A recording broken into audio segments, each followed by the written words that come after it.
everyone, and welcome to the WESG Grand Finals. As apparently we're already underway with our third place match, Scarlet versus Mara. We've just been sitting here waiting, and apparently the clean feed has just gone up or so, and so we've not been able to access the games. I mean, Waddy, you're a friend, but I do think it's a little insane that you made us miss the first 19 minutes of Scarlet versus Maro just because you're, I don't know, no, kidding, guys. We were here all along, I absolutely promise you. I don't know what was the issue. Apparently there was an issue with the clean feed and it was not being received properly. We do truly apologize for it. Obviously, we normally have a little intro. We did our homework for you guys. But I guess that's got to wait because we are 19 minutes. It doesn't have, you know what, I've been casting StarCraft for 9 years. I don't think I've ever randomly hopped into a 19-minute game before I even introduced ourselves and the show. And one of the very first things I'm ready to say is like, there are nukes on the production tab, okay? Yeah, we're joining into quite a crazy game on King's Cove. Quite a macro-focused map, so not really too surprising to see a game like this in TVZ go this sort of direction. But obviously Scarlet just seems like she has the entire map covered, and Maru kind of feels like he's a bit, I mean, for being 20 minutes in, he's got 5 bases, I guess. He's about to take a 6. It's, you know, for what we can see, it looks pretty interesting. I think he's all right, right? Yeah, the only thing you can say is that maybe the work account isn't crazy high. And that's obviously nice if you have 5k in the bank. But Maru is not even maxed out yet, and he's making a very, very expensive army. And that's where maybe eventually would have been nice if he could indeed, like you said, get one more base rolling and then maybe squeeze out a few more SCVs, which is actually something that he's doing now, by the way. And that's not that common that you see people produce SCVs 20 minutes into the game, unless they just lost a couple. But I feel like I've seen games like this before. And obviously we can analyze this all we want. And there's always people who are like, you know, Zerk is unbeatable here. Terran is unbeatable here. I honestly believe it really comes down to the execution, right? I do think it's important that the Terran stays patient. I really think, like, just set up your Liberators always. Make sure that those advanced ballistics are obviously done. Make sure you set them up properly. And then I feel like it's almost all about babysitting the Ghost. As long as you keep the Ghosts alive, I kind of like where games like this are going for Terran. Yeah, no, I think if the Ghosts stay alive, they can get so much value, and that becomes obviously a real issue for the Zerg player. In general, the nukes become very difficult to deal with as well. Even if they don't hit every time, it's just that constant attention you have to pay to nukes dropping down because you can't leave your bases unattended to. And it obviously just wears you down as the Zerg over time and can really kind of affect your economy and so on.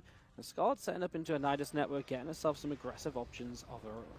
And at the same time, we are going to see a couple of these Ghosts sneak behind enemy lines. They're going to drop some nukes. It seems like Scarlet is aware of this one. A little bit late, though, but she's going to be okay here. And most of her drones will survive. And let's take a look at where that Nidus is going to go. That's something I'm kind of interested in as well. There's been a little bit of chatter. I don't know if you've got the latest update on this or not. Obviously, a lot of games were played on the Chinese StarCraft 2 client. And that can be a little bit tricky, can be a little bit annoying, but it can become very annoying the moment nukes go down. But I also heard there was an update about this. I don't know if you know more than me. I think what I remember reading was that there wasn't enough accounts during the groups to give everyone a non-Chinese client. Okay. But now there's enough accounts because it's only 4 players. So all right. I think Scarlet should be able to hear the nukes. Yeah. Good old nuclear miss. I mean, I feel some people said that you couldn't hear it at all in the Chinese version. You must get some sort of yeah, you must get it. It's just that you obviously probably are not exactly aware of what it is. Man, those ghosts look kind of cool, by the way. Yeah. I've really seen them like this many. Look like space soldiers straight out of Star Wars. You're just pinging down some changelings there, as obviously Maru has established since we started coming into this. A couple of extra bases. Yeah. Now he's got his bottom side of the map just covered, and he's on 7 bases. He'll probably make it to that bottom left base as well. And in general, just looks okay, just poking back the creep here and there. Obviously, a couple nukes going down. And Scarlet still has a lot of Ling Bane mixed into her army as well. Still some Ultras too. Now, since this game does seem to be slowing down a little bit, that does allow us to talk a little bit about the importance of this match. There is a $10,000 difference on the line. 4th place in this tournament will walk away with 10K, and the 3rd place winner will walk away with 20K. And like we said yesterday as well, it just feels better to say that you made top 3, right? Top 4 is always like, oh, was there a match? Yeah, there was. I lost that one too. You know, if you make top 3, you can basically say like, I only lost a single match. Just the semifinals wasn't my moment. There is another nuke landing, and this one will actually connect with the majority of these drones. So 11 drones do go down, but of course, 5 more Ghost economies, by the way. Yeah, this is sort of when you get to the point of the turn where you're like, okay, well, I'm just going to drop nuke after nuke after nuke, slowly push back creeps, spore crawlers. I'm going to be able to take down some bases. So that's going to be a parasitic bomb that might grab a medevac. This Ghost about to be out of energy, and the Broods are just sat there. I should have gone for the army. Nobody really checks the army. You always check your bases, right? Yeah. Wow, this is actually going to be pretty crazy. Marus is going to be dropping nukes left, right, and center. He does now have that bank I was talking about before. Maybe not an ultra bank yet, but 4k minerals, 2k gas. He's starting to get somewhere with 73 workers behind all of this as well. And, of course, there's extra bases. Now, Skarlet herself, she's incredibly rich. 9k minerals, 3k gas. But how do you break these kind of Terran setups, Waddy? I mean, that's the issue, right? Because every time you attack forward, you're attacking into ghosts that are lining up to snipe you. There's, you know, Corruptors there as well. It's really Nidus? really tough. Yeah, Nidus. I'd like some links as in Nidus, or maybe indeed a couple of Infestors from the high ground. But I do truly believe that is one of the only ways that you can start pulling this army out of position. I must say, I am very pleasantly surprised, now that we missed the first 18 minutes of this game, guys. We once again apologize for that, but that's just simply not on us. But I'm very pleasantly surprised that we are looking into a 25-minute game to begin with. Because, to be totally honest with you guys, I was afraid that this was going to be a series full of like 5- and 6-minute games with a couple proxy Rexes and multiple Nidus network tier 2 all-ins as well. So another Ghost is landing on the left side of the map. You know what, before you know it, people will never even realize that they missed the first 18 minutes. It's going to get pretty close, but the final moment, Skarlet will be able to save her drones.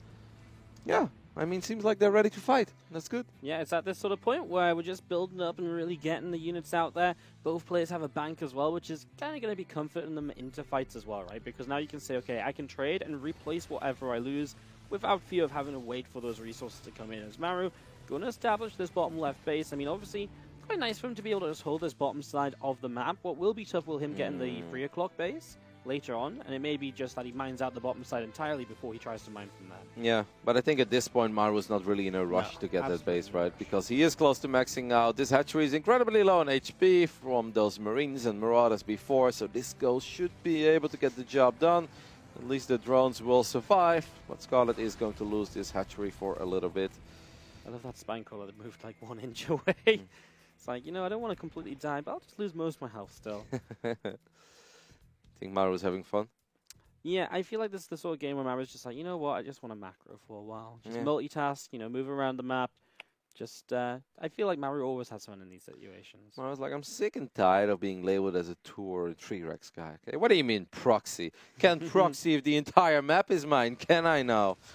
I wouldn't be surprised if Maru in like minute 47 actually builds 2 barracks outside of Skarlet's main. It's like the 47-minute 2 Rex. That was a nice abduct. Actually cancels the nuke that was lining up. Another one will come down. As we do have a quick pause coming in from Skarlet. So maybe just a moment or so here while something gets figured out. I love how quick that question mark was. Yeah. Okay, so couple of moments here. Obviously, the player's not on the main stage today until the grand finals. That'll be on the main stage. But at the moment, we're just on the secondary stage, which is why it looks a little bit different than if you were tuning in yesterday as well. It does still feel like they're sitting outside to some degree, right? Obviously, they're sitting in a box, but like a tent, sort of. Yeah, exactly. That's nice, by the way. Fresh air. Can't complain about smelly nerds around you, Wardy. I don't think I've ever played StarCraft outside, man. Well, this nuke's going to land, it seems. Skarlet is not responding to it, and so that is going to be an entire mineral line cleaned out. 11 drones down. So you also have nukes just over here again, pushing back that creep, and they're just everywhere, right? This is what becomes so frustrating, because you've got to look all over the map all of the time. And I think it's very easy to, at one point, get frustrated with this, and then actually just go for an attack that you probably shouldn't make, because even though none of it is catastrophic damage, this looks really fun, and we love, obviously, watching it, and I know that you guys love watching it, but this looks a lot more, no pun intended, explosive than it truly is. Because you look at Skarlet's bank, she's incredibly rich. Normally we don't even mind this much in an entire game.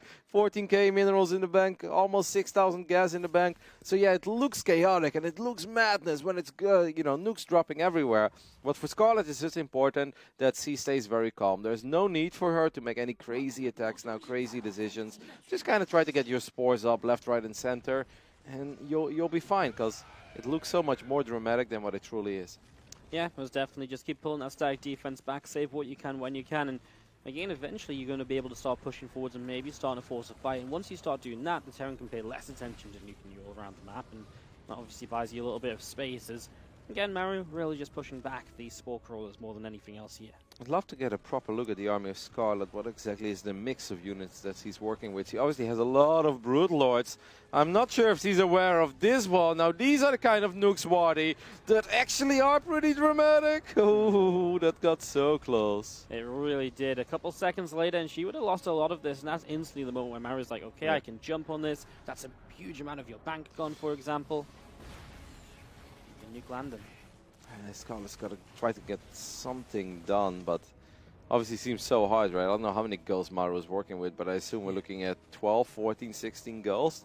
12 of them have gone down, apparently, throughout the entirety of this game. That's obviously interesting information for us as well, because yeah, we don't know. Yeah, we missed a little bit, just like you guys.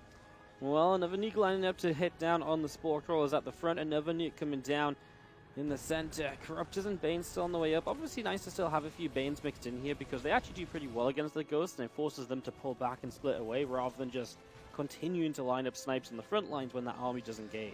So obviously we had these scenarios a couple of times with Serral versus Innovation at the Intox 3 Masters Katowice, and that's something we're going to talk more about it later today. But I think, ooh, that nuke Wardy is getting awfully close towards the army seat. I'll see that. Oh my god! Oh. That's one of those nukes where I really thought those Brood Lords were shooting the Ghost that was dropping the nuke, right? But no cancel, and that's a few Broods going down and a lot of Corruptors hurt. I mean, actually, everything got hurt a little bit there, right? Even the Broods took some damage, the Infestors took damage. Look at the mini-map, by the way. It's just a nuke fiesta over here on the left side. They're dropping left, right, and center at this point. I mean, that must have felt really good for Maru, even though Skarlet's still got a lot of money in the bank. But where I want to go with my story quickly is that I think one of the absolute key things about that Serral versus Innovation series is that multiple times there were Banelings getting so incredibly close to connecting with these Ghosts, and the moment you do wipe out, you know, a full line of Ghosts, I think that's when Zerg can truly push and keep under pressure, because then obviously the new Ghosts are going to have a lot less energy and stuff. It's just that Innovation did a really good job, and a couple of times not only sniping the Overseers, but also picking up the Ghosts when they were pretty much surrounded by Banelings. Even though they were cloaked, they were about to go down because they were surrounded by Banes. But Innovation did a really good job in saving them with Medivacs. So I think if Skarlet can just land a fungal here and there on top of those Ghosts, I do believe in the power of the Banes in situations like this. This base obviously taken down with those last couple of nukes, and looks like Maru will not waste any time getting back onto it as it rebuilds. Nuke towards the army again. We've seen how dangerous these can be, but this time Skarlet is pulling back a little bit more aware. Once it hits that army once, you're surely checking your army as a priority every time you hear a nuke now. Man, this... Like I'm saying it, but I also understand how hard it is to stay calm if you're Skarlet right now, right? This has to be so incredibly frustrating, because it kind of feels like your opponent is styling on you, even though it's still not the case, right? Skarlet is still super duper rich, and Skarlet is still working with a very strong army, but oh my god, are they all on like 5 HP? Yeah, I think so. Jeez, yeah, Louise. She was trying Neuroparasite and cancel the nuke, but it was just that moment too late, and she's playing dangerous games. Yeah. She's got the right ideas, just needs to be a little faster. Oh my god, yeah, those Infestors are so lucky, especially when she's got such low gas compared to minerals, right? Exactly. Because Infestors are super gas expensive, so if you're going to rebuild a bunch of Infestors, there's going to be a point where you can only build Lings and Queens. So he has to be careful with these Infestors regardless, because I feel like a Ghost can go forward and almost one-hit these things. A couple of Brood Lords coming forward. That's a good fungo, even though EMP does connect, but that's nice. I mean, those are some pretty expensive gas units on the side of Maru as well. But you're spot on. I'd love to see Skarlet also just try to take that base at 3 o'clock. Not because he needs it right now, but it's just to steal minerals from the side of the map of Maru. Absolutely. Eventually, these games often come down to the entire map being maxed out. And even if Skarlet ends up losing a hatchery 3, 4, 5 times there, I would even say that's okay. As long as you take away money that's supposed to be Maru's, because he's mining off this one, and this is basically the counterpart of the 3 o'clock position, right? Yep. And I'd love to see that. Good abducts here by Skarlet. She's going to get at least one more Ghost and getting close to it, getting the second one as well. And final nuke goes down. There's 3 nukes lined up on this base. Now it's just going to take a tap to take it down, but a little bit overkill. 2 more nukes lining up to kill, what, like a 10 health hatchery? Yeah. Okay. You get the Spore as well. I think it's always hoping for the bonus, right? Hoping that some of these spellcasters come closing in. Was there an anti-armor missile being casted on those Corruptors? Because they look like they've got a fancy skin. Yeah, they do. Look, a little orange there. Didn't even see the Raven in the mix. Well, a couple of Liberators sieging up that position as well. I mean, very important. You mentioned stealing the right side base as Scarlet, right? Yep. Also nice for Maru to just deny that base as well. As that's so many Corruptors. I know. I mean, Scarlet has been losing a couple of drones over the last 10-15 minutes. I think when we joined this game, she was at 81, 82, something among those lines. Absolutely. Scarlet at 46 drones at this point. She definitely doesn't need more, I'd say. I think you're rich enough. You should have all the upgrades that you could dream of. The EMP does connect with a couple of these infestors. Actually lands a pretty big EMP, but I highly doubt that that's the EMP that makes Maru go, all right, here we go, deep into creep. Nice to keep hitting them, though, because you never know when the opportunity arises, right? So maybe that's the changing point. It's so funny that Maru was so eager to take that base. It's like, the base is almost gone, Maru. Should probably take the one at 3. As there is one tank that was pushing back the creep here as well. I'm expecting Scarlet to at least try to take that base. But you can see how important these bases are. Because now Maru, yes, you've dropped 27 nukes and you finally secured this base. For what? For like the 800 minerals that are left?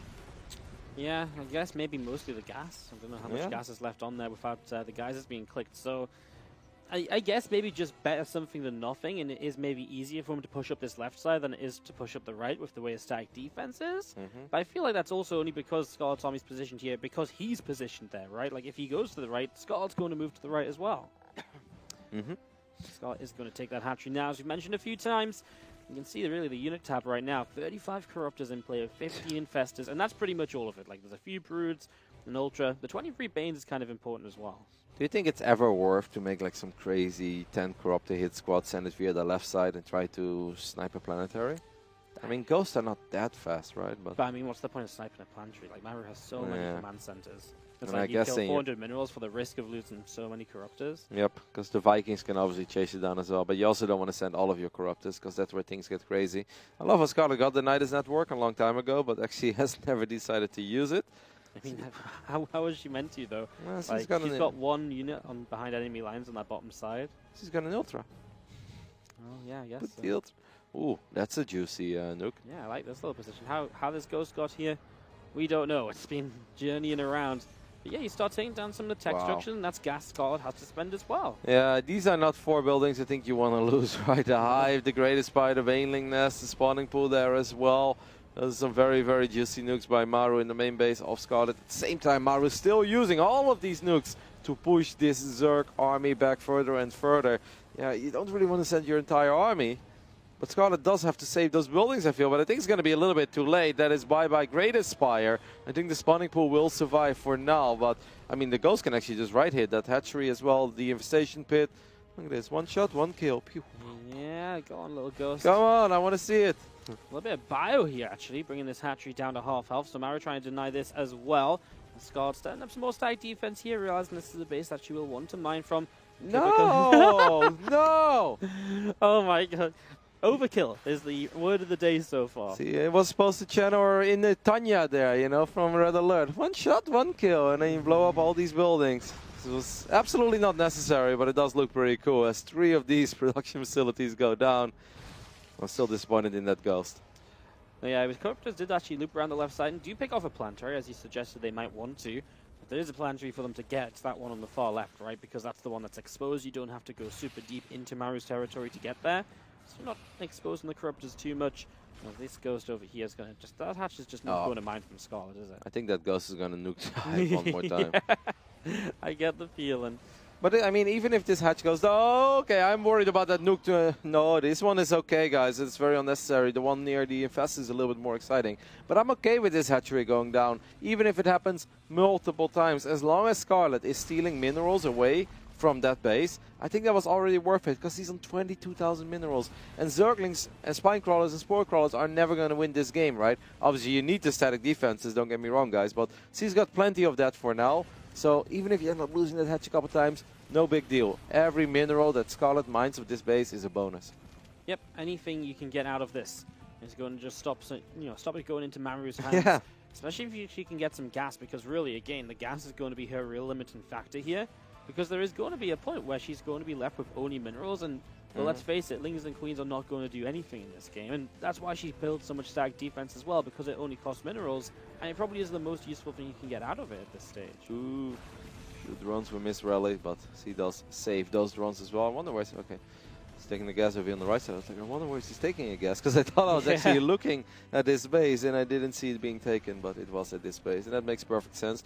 Even to just long distance mine a little bit, right? These Broodlords are taking care of one of these missile turrets. Oh, careful near that nuke. Yeah, Fungo would have been nice, but I guess he had no high ground vision. A couple of Corruptors damaged yet again. As this goes actually repositions the nuke after being tagged by a Spank Roll a couple of times. I feel like that was the ghost that was in the main base, huh? Yeah, it's been journeying around. I mean, the entire main base is actually just cleaned out. I love it. And Skull actually rebuilding the spawning pool has actually got a long way to go to rebuild her turret. 15 drones went down at this base, so this was definitely a very successful nuke. Man, that ghost has been on a rampage. An absolute killing spree. Not only gets the Hive, the Great Spire, all these other production facilities, but gets the casual 15 drone nuke as well. And at this point, Scott is starting to run a little bit lower on drones. So yeah, indeed, like you said, he has to rebuild almost everything. Well, I feel like Maru is going to slowly but steadily just take out all the main bases. Yeah. But it definitely feels like Maru, lines up a couple snipes. Definitely feels Maru is setting up or pushing forward his bases, right? And pushing forward his presence, whereas Scarlet is just backing away into, you know, okay, it's a very big corner because she's got her entire side of the map still, but eventually, where do you run to? Maru, if he mines that base, that's absolutely detrimental to you as Scarlet. His army of Terran. I mean, obviously the execution here is beautiful by Maru, don't get me wrong, guys. I am loving the way that he's repositioning all of these static defenses as well. He's pushing forward with Mr. Turret. He's moving the Liberators forward, and he's basically just using these gulls as some sort of a tactical strike. That's what it is, right? It's just like, we need air support. Push the enemy away. All right, here you go. Like, boom, boom, boom. It's like, okay, we've won position.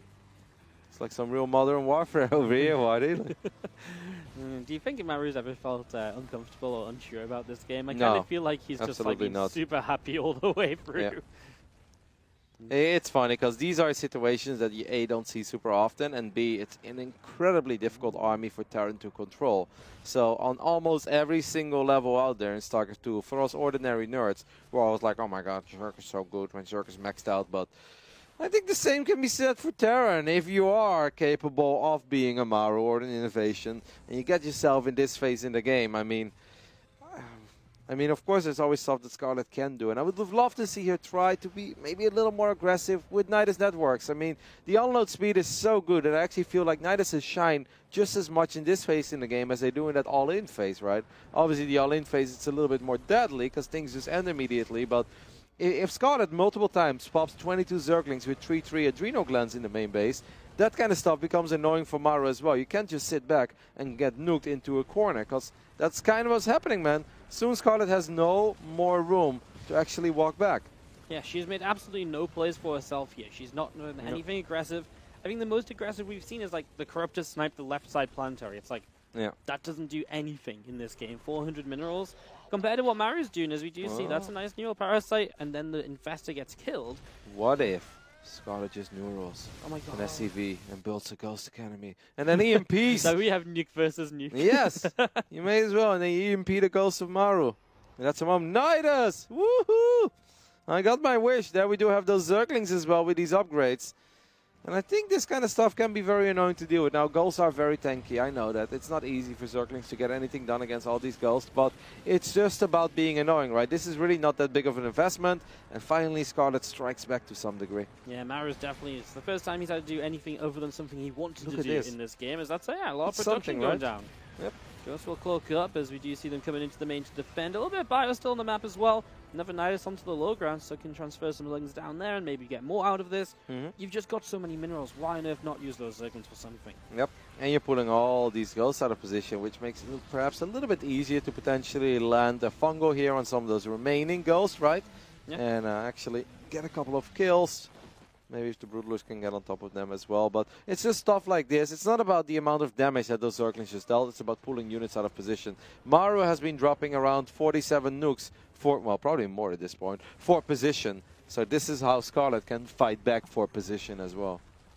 Yeah, most definitely. As you can see, Scarlet, well, she needs to get somewhere because it really is kind of terrifying. I mean, when we joined this game, Scarlet had so much of the map covered in creep, and now it almost feels like the Terran has creep tumors, right? With all the missile turrets that are placed, the little dots on the mini-map.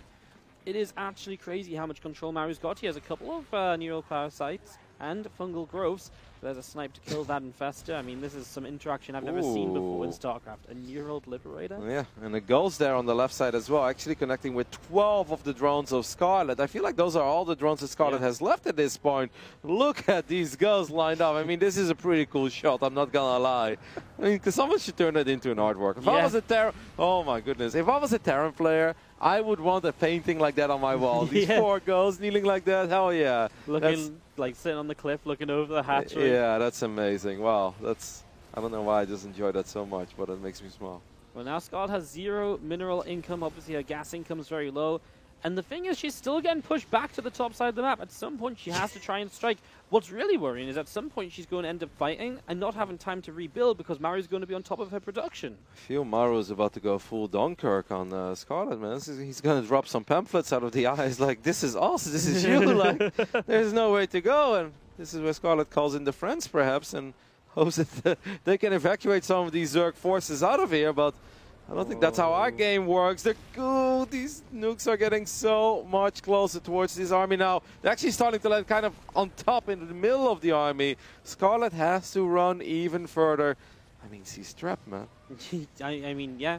Maybe she can like escape out the left side and somehow find a fight. Maybe oh!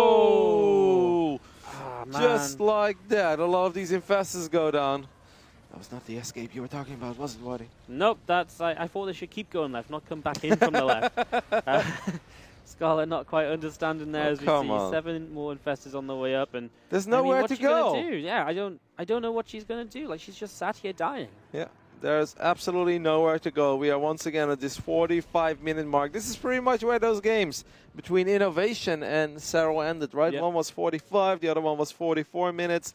And it seems like I mean, it's crazy, and I really don't want to call a game like this over, guys, because Skarlet is maxed out. Skarlet is one of the very best soccer players in the world, and she's got 18,000 minerals and 5,600 gas, but it looks like she's looking at an unbreakable Maru, man. It really feels like this is almost not even a game. There's a few drones up there that are probably in trouble, and some of the last drones as well that exist on the map. These nukes continue to come on forwards. That's another hive, which is going to be endangered here very shortly. Skarlet's already rebuilding a layer over back on her natural, just because she knows, I think, that she's going to lose all the production here. Once again, Spire, Infestation Pit, Spawning Pool, and a hive next to each other. I feel like we've seen that before. Skarlet actually just A-moved one of her own queens, but she did abduct that ghost right before that nuke landed. But it doesn't change the fact that this hive is still under some pretty severe fire, and these ghosts are just moving forward and forward. Obviously love the way that Maru is always covering his ghost with the Advanced Ballistics Liberators. That's the way you want to do it. Ooh, okay. Wow. Little ambitious there, Maru. Little ambitious. Yeah, a little bit of a mistake from our Terran player, and I feel like that's the first time we've said that this game, because it has just been him controlling this, but a little bit of damage on his ghosts. Okay, Skarlet is actually moving her entire army. I kind of like this. I don't know if it's going to be successful or not, but it's very clear that Skarlet needs to fight back. She needs to somehow try to land a fungal. Just roll in with those banelings. For my part, you spam infested Terrans as well, right? Just anything to soak up some damage from all those Liberators as well. Just get anything done at this point, because you can't just sit there and lose all your production facilities. Because Skarlet, in a weird way, Waddy, I'm afraid could actually get eliminated eventually if this just continues, right? You're going to run out of infrastructures. Now these extractors are going down on the right top side as well. Would be awesome if she could neuro that. No, she doesn't want to neuro it. I love how Maru's still got an EMP off there, by the way. Yeah, I mean, well, nothing killed it for a while, right? It's like, okay, boom! I may go down, but not without a fight. Never say die. There's actually gas left on that base, which obviously isn't allowed to mine anymore, so that's been a good deny for Maru. There you go, the final production structures from this base. This is where she rebuilt them after losing all of them in the main base.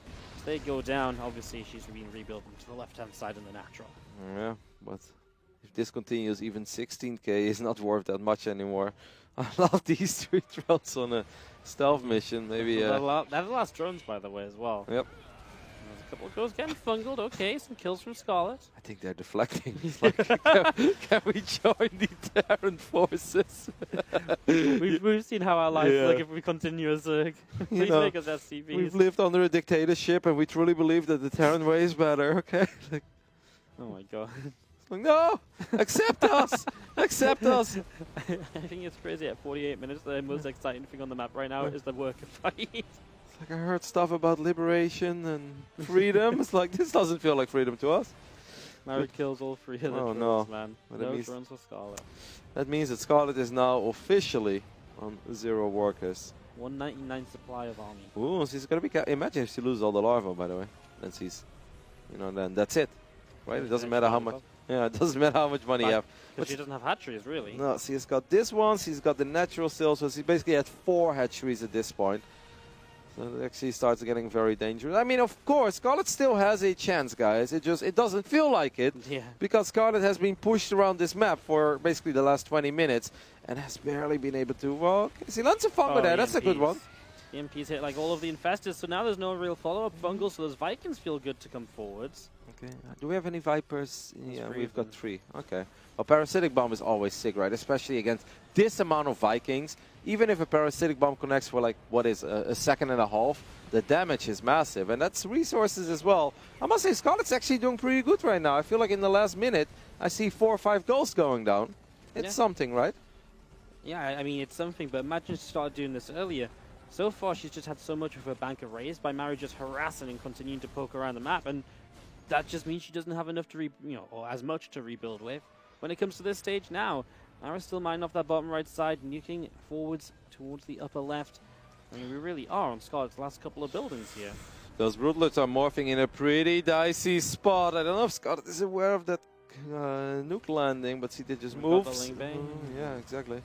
I mean, the Banes are actually still very important in this phase as well, because a couple of Banelings connecting with the 10 Ghosts can really turn the battle upside down, and that stuff is still possible. Fortunately, this Nidus seems like it's going to be in quite a bit of trouble as well, should eventually go down. Skarlet is once more rebuilding a Great Aspire. I'm not exactly sure where she's doing this. She's going to try to take out this base, but there are 0 resources left, so I don't think Maru is stressing about it too much. Yes, moving units down there, though. Yeah, maybe just looking for an opportunity to snipe and land a nuke. Now, there's kind of a nuke flank setup, right? Look at this one. That's kind of like where he expects probably Skarlet's army to go. Oh my god, but Skarlet is aware of it. Yeah. Okay. I like the idea, though. The flank nuke. I mean, beautifully done. Cool move still. At the 51-minute planetary? Or maybe it was going to burn down anyway. Oh. Well, I mean, there was nothing left to mine there, nope. so not even worth the resources to repair it. Nidus on the right side. Didn't even know we still had a Nidus. Yeah, didn't the Nidus just... Oh, okay, it's actually on half health. Okay. Hasn't been nuked down just yet. Yeah, that's an orbital, by the way, right? That's actually kind of funny that this one base, where there are still the majority of the resources left on the map, is not a planetary, it's an orbital. So yeah, sending a couple of Zerglings into that line would obviously make a lot of sense. Would love to see Skarlet do this a little bit sooner. Look at this. So where all the SCVs are. And the Lynx decided to run away. They also don't want to kill SCVs, man. They also want to deflect. Yeah. Okay, they went back. They heard what they did to the drones. Getting some revenge. Yeah. Nice cancel of the nuke there by Maru. Probably knew he was going to lose that ghost. Just pulled back a little bit. It's just this little bit of bio. Just this like 2 medevacs worth, which is just dealing with these little harassments. So we jumped into this game at the 18-minute mark. Yeah. How many nuclear missiles do you think we've seen land in this game? 50. I think it's more than this at this point. I feel like at time to time you see 4 or 5 being dropped at once. Yeah. I actually think that we could end up with like 100 nukes broadcasted. There's 6 overlords on the way. Why? For overseers, I guess, or what?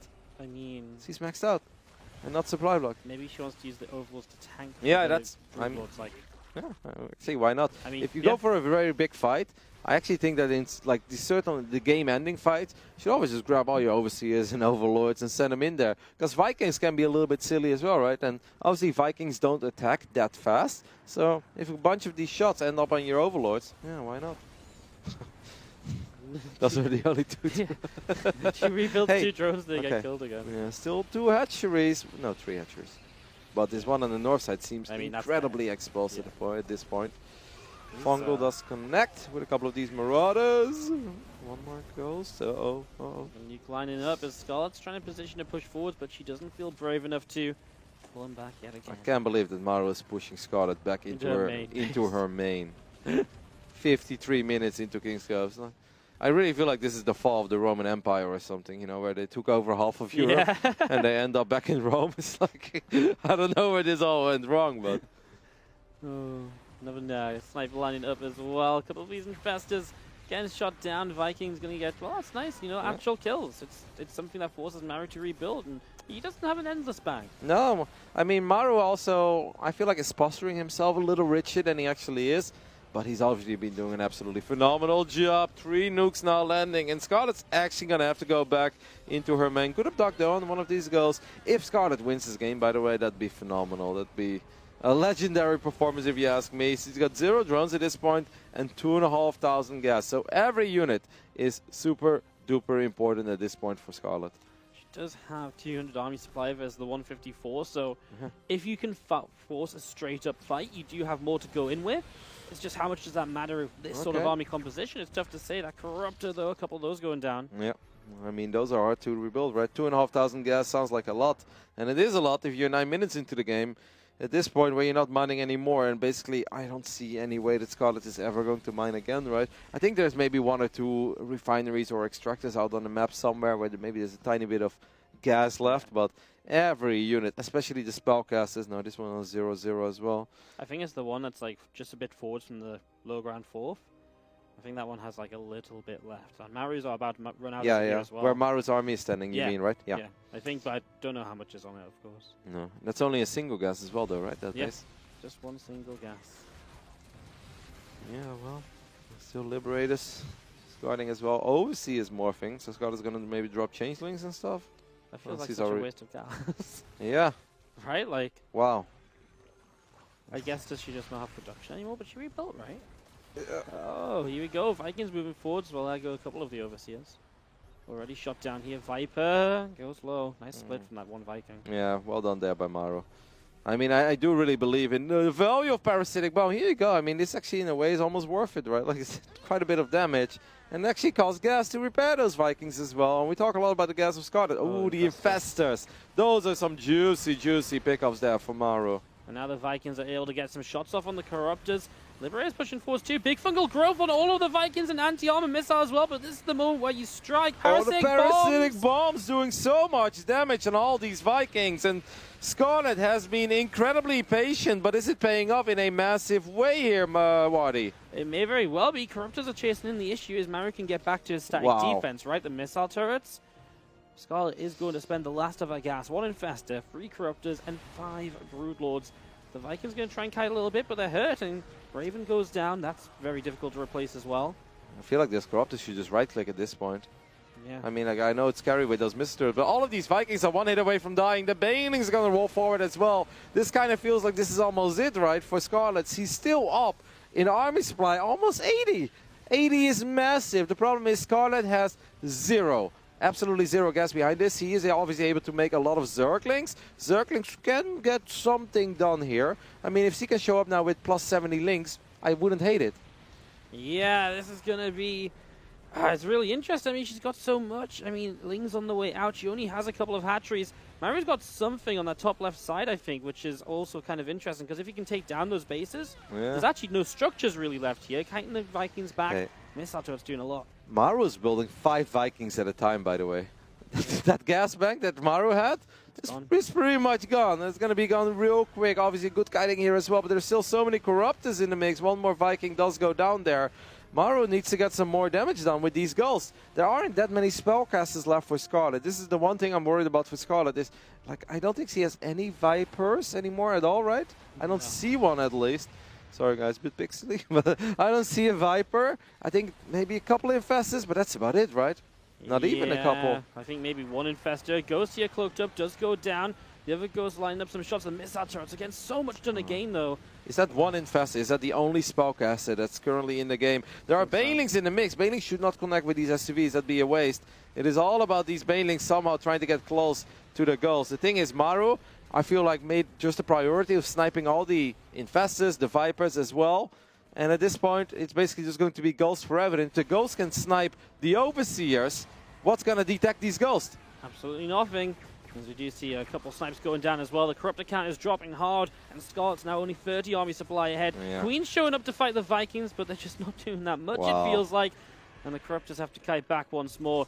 I still feel Mario has like that backup plan of just, oh, hang on, hold to that fort, because here we go. Lings are running in. Ghost lifts up, one left behind. Picks off a full medevac of Ghost. That's a nice snipe on a medevac. You don't see that very often, do you now? 4 Ghosts going down inside of a medevac. And things starting to get a tiny bit dicey for Maru. I still feel that Maru has more micro potential in his army. And obviously Maru can still retreat quite far into his own defenses as well. All these missile turrets. Is that a Widow Mine? It is a Widow Mine.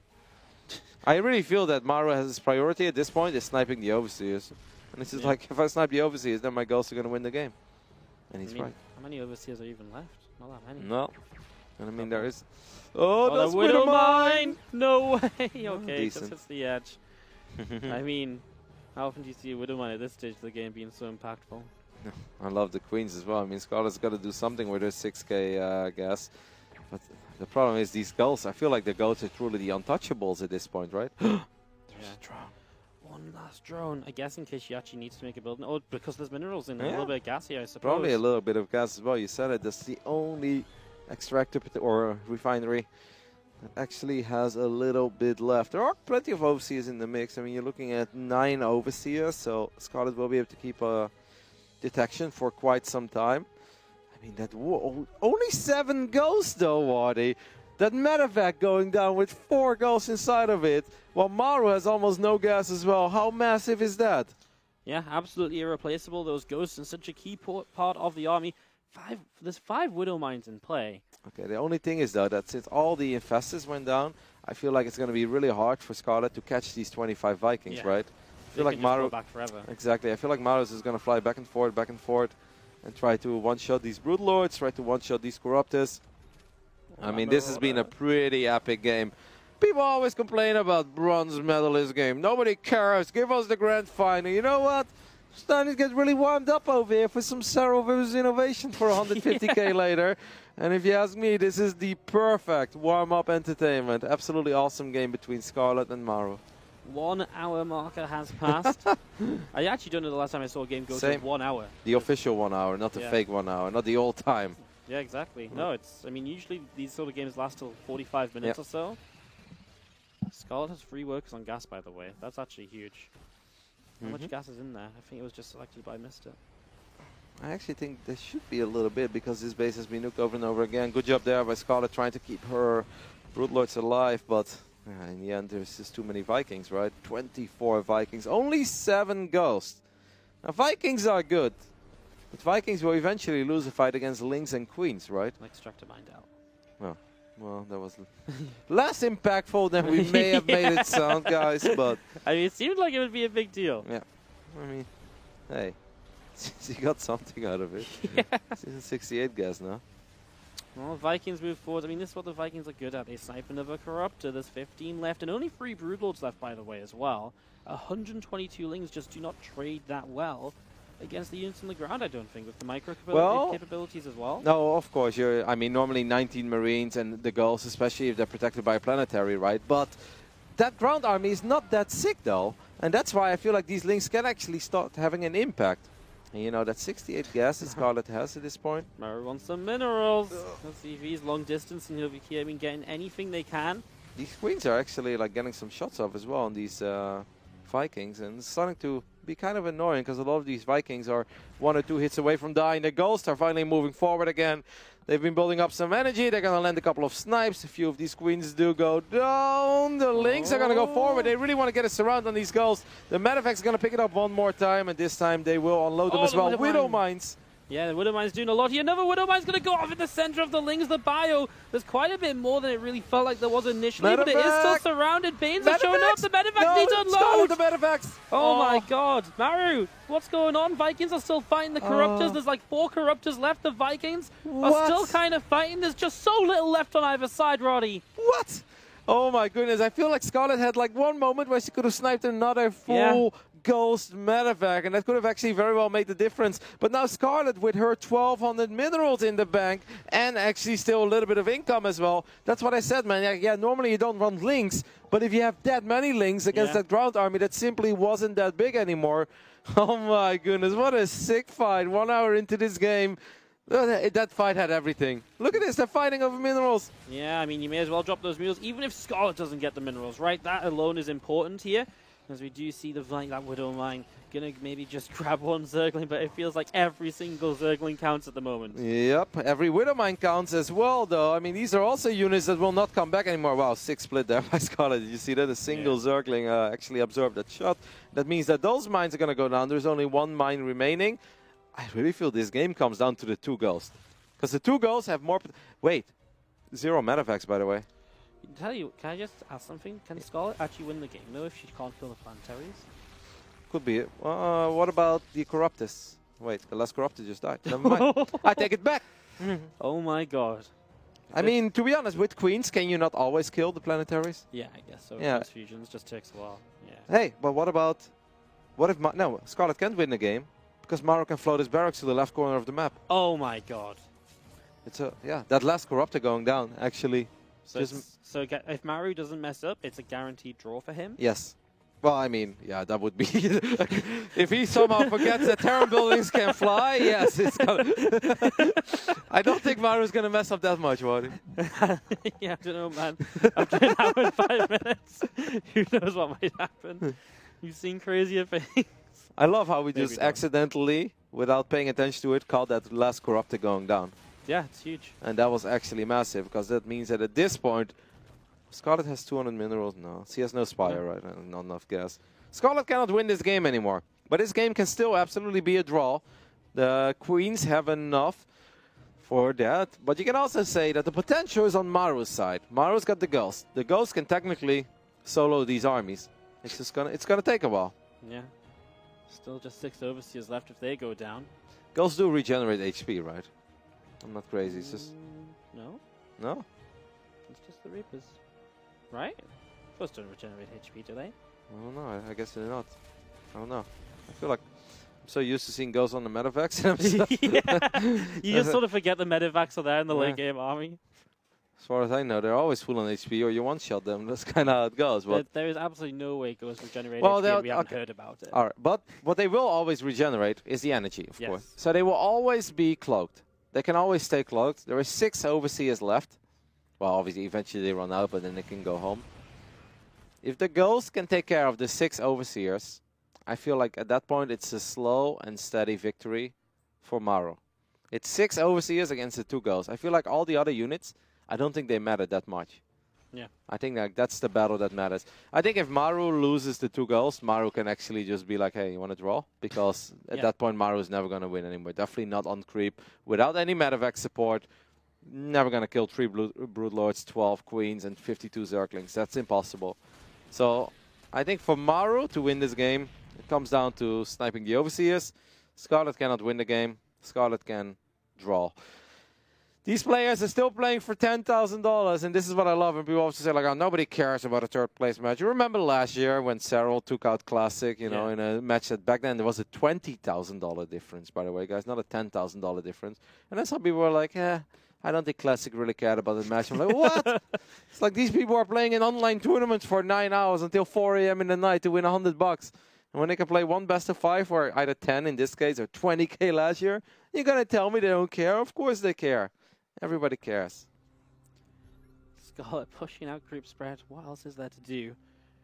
And as Maru's just sat back, though, I mean, he kind of needs Scarlet to come forwards more so than anything. Before us get some changelings. I wonder if Maru still believes that he can win this game.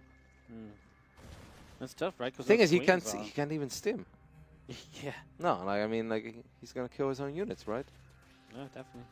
The 6 Overseers. Yeah, that's literally what this game, I think. You know, I judged Scarlet for making Overseers like 10 minutes ago. Yeah, Brilliant pull, apparently. Hey, look at that Widow Mine! Oh my god, it burrowed. Can you believe it? No. The Widow Mine survives with 4 HP. Alright, the Gulls are full on energy. How many snipes does it take to kill an Overseer, Wardy? 2? 2. It's not one shot. No, I figured that much. But so, if you're full on energy, the mine goes down. Overseer takes some damage. Yeah, that's nice, right? Now it's one shot. Yeah, well, there's plenty of Queens. Never mind, I give up. I mean, I'd love to see Maru try to make something happen. This has been really fun.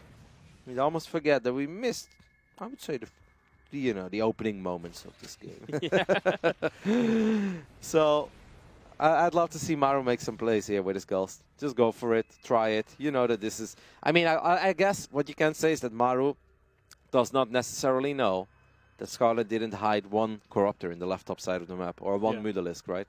These are silly things, but these are things that people sometimes do. But eventually you just forget about this.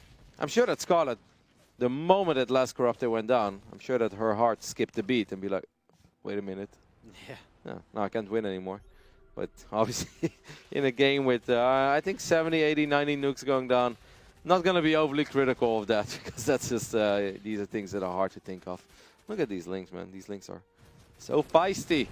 Yeah, picking off a lot of the missile turrets, making some progress. I like that. I mean, you got to give Skarlet some kudos here, by the way. She doesn't have to do this at all because he can technically not even...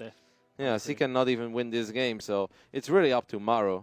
I think it's very sweet that Skarlet is trying to make some plays happen. Hey, they're carrying money, by the way. Oh. But there's no gas. It's like an extra circle. Yeah. 2. Yeah. Incoming pass.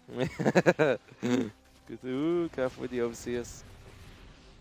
Turrets I mean, I'm a bit disappointed here in Maru. Maru, you've played a phenomenal game, but you gotta try to make something happen.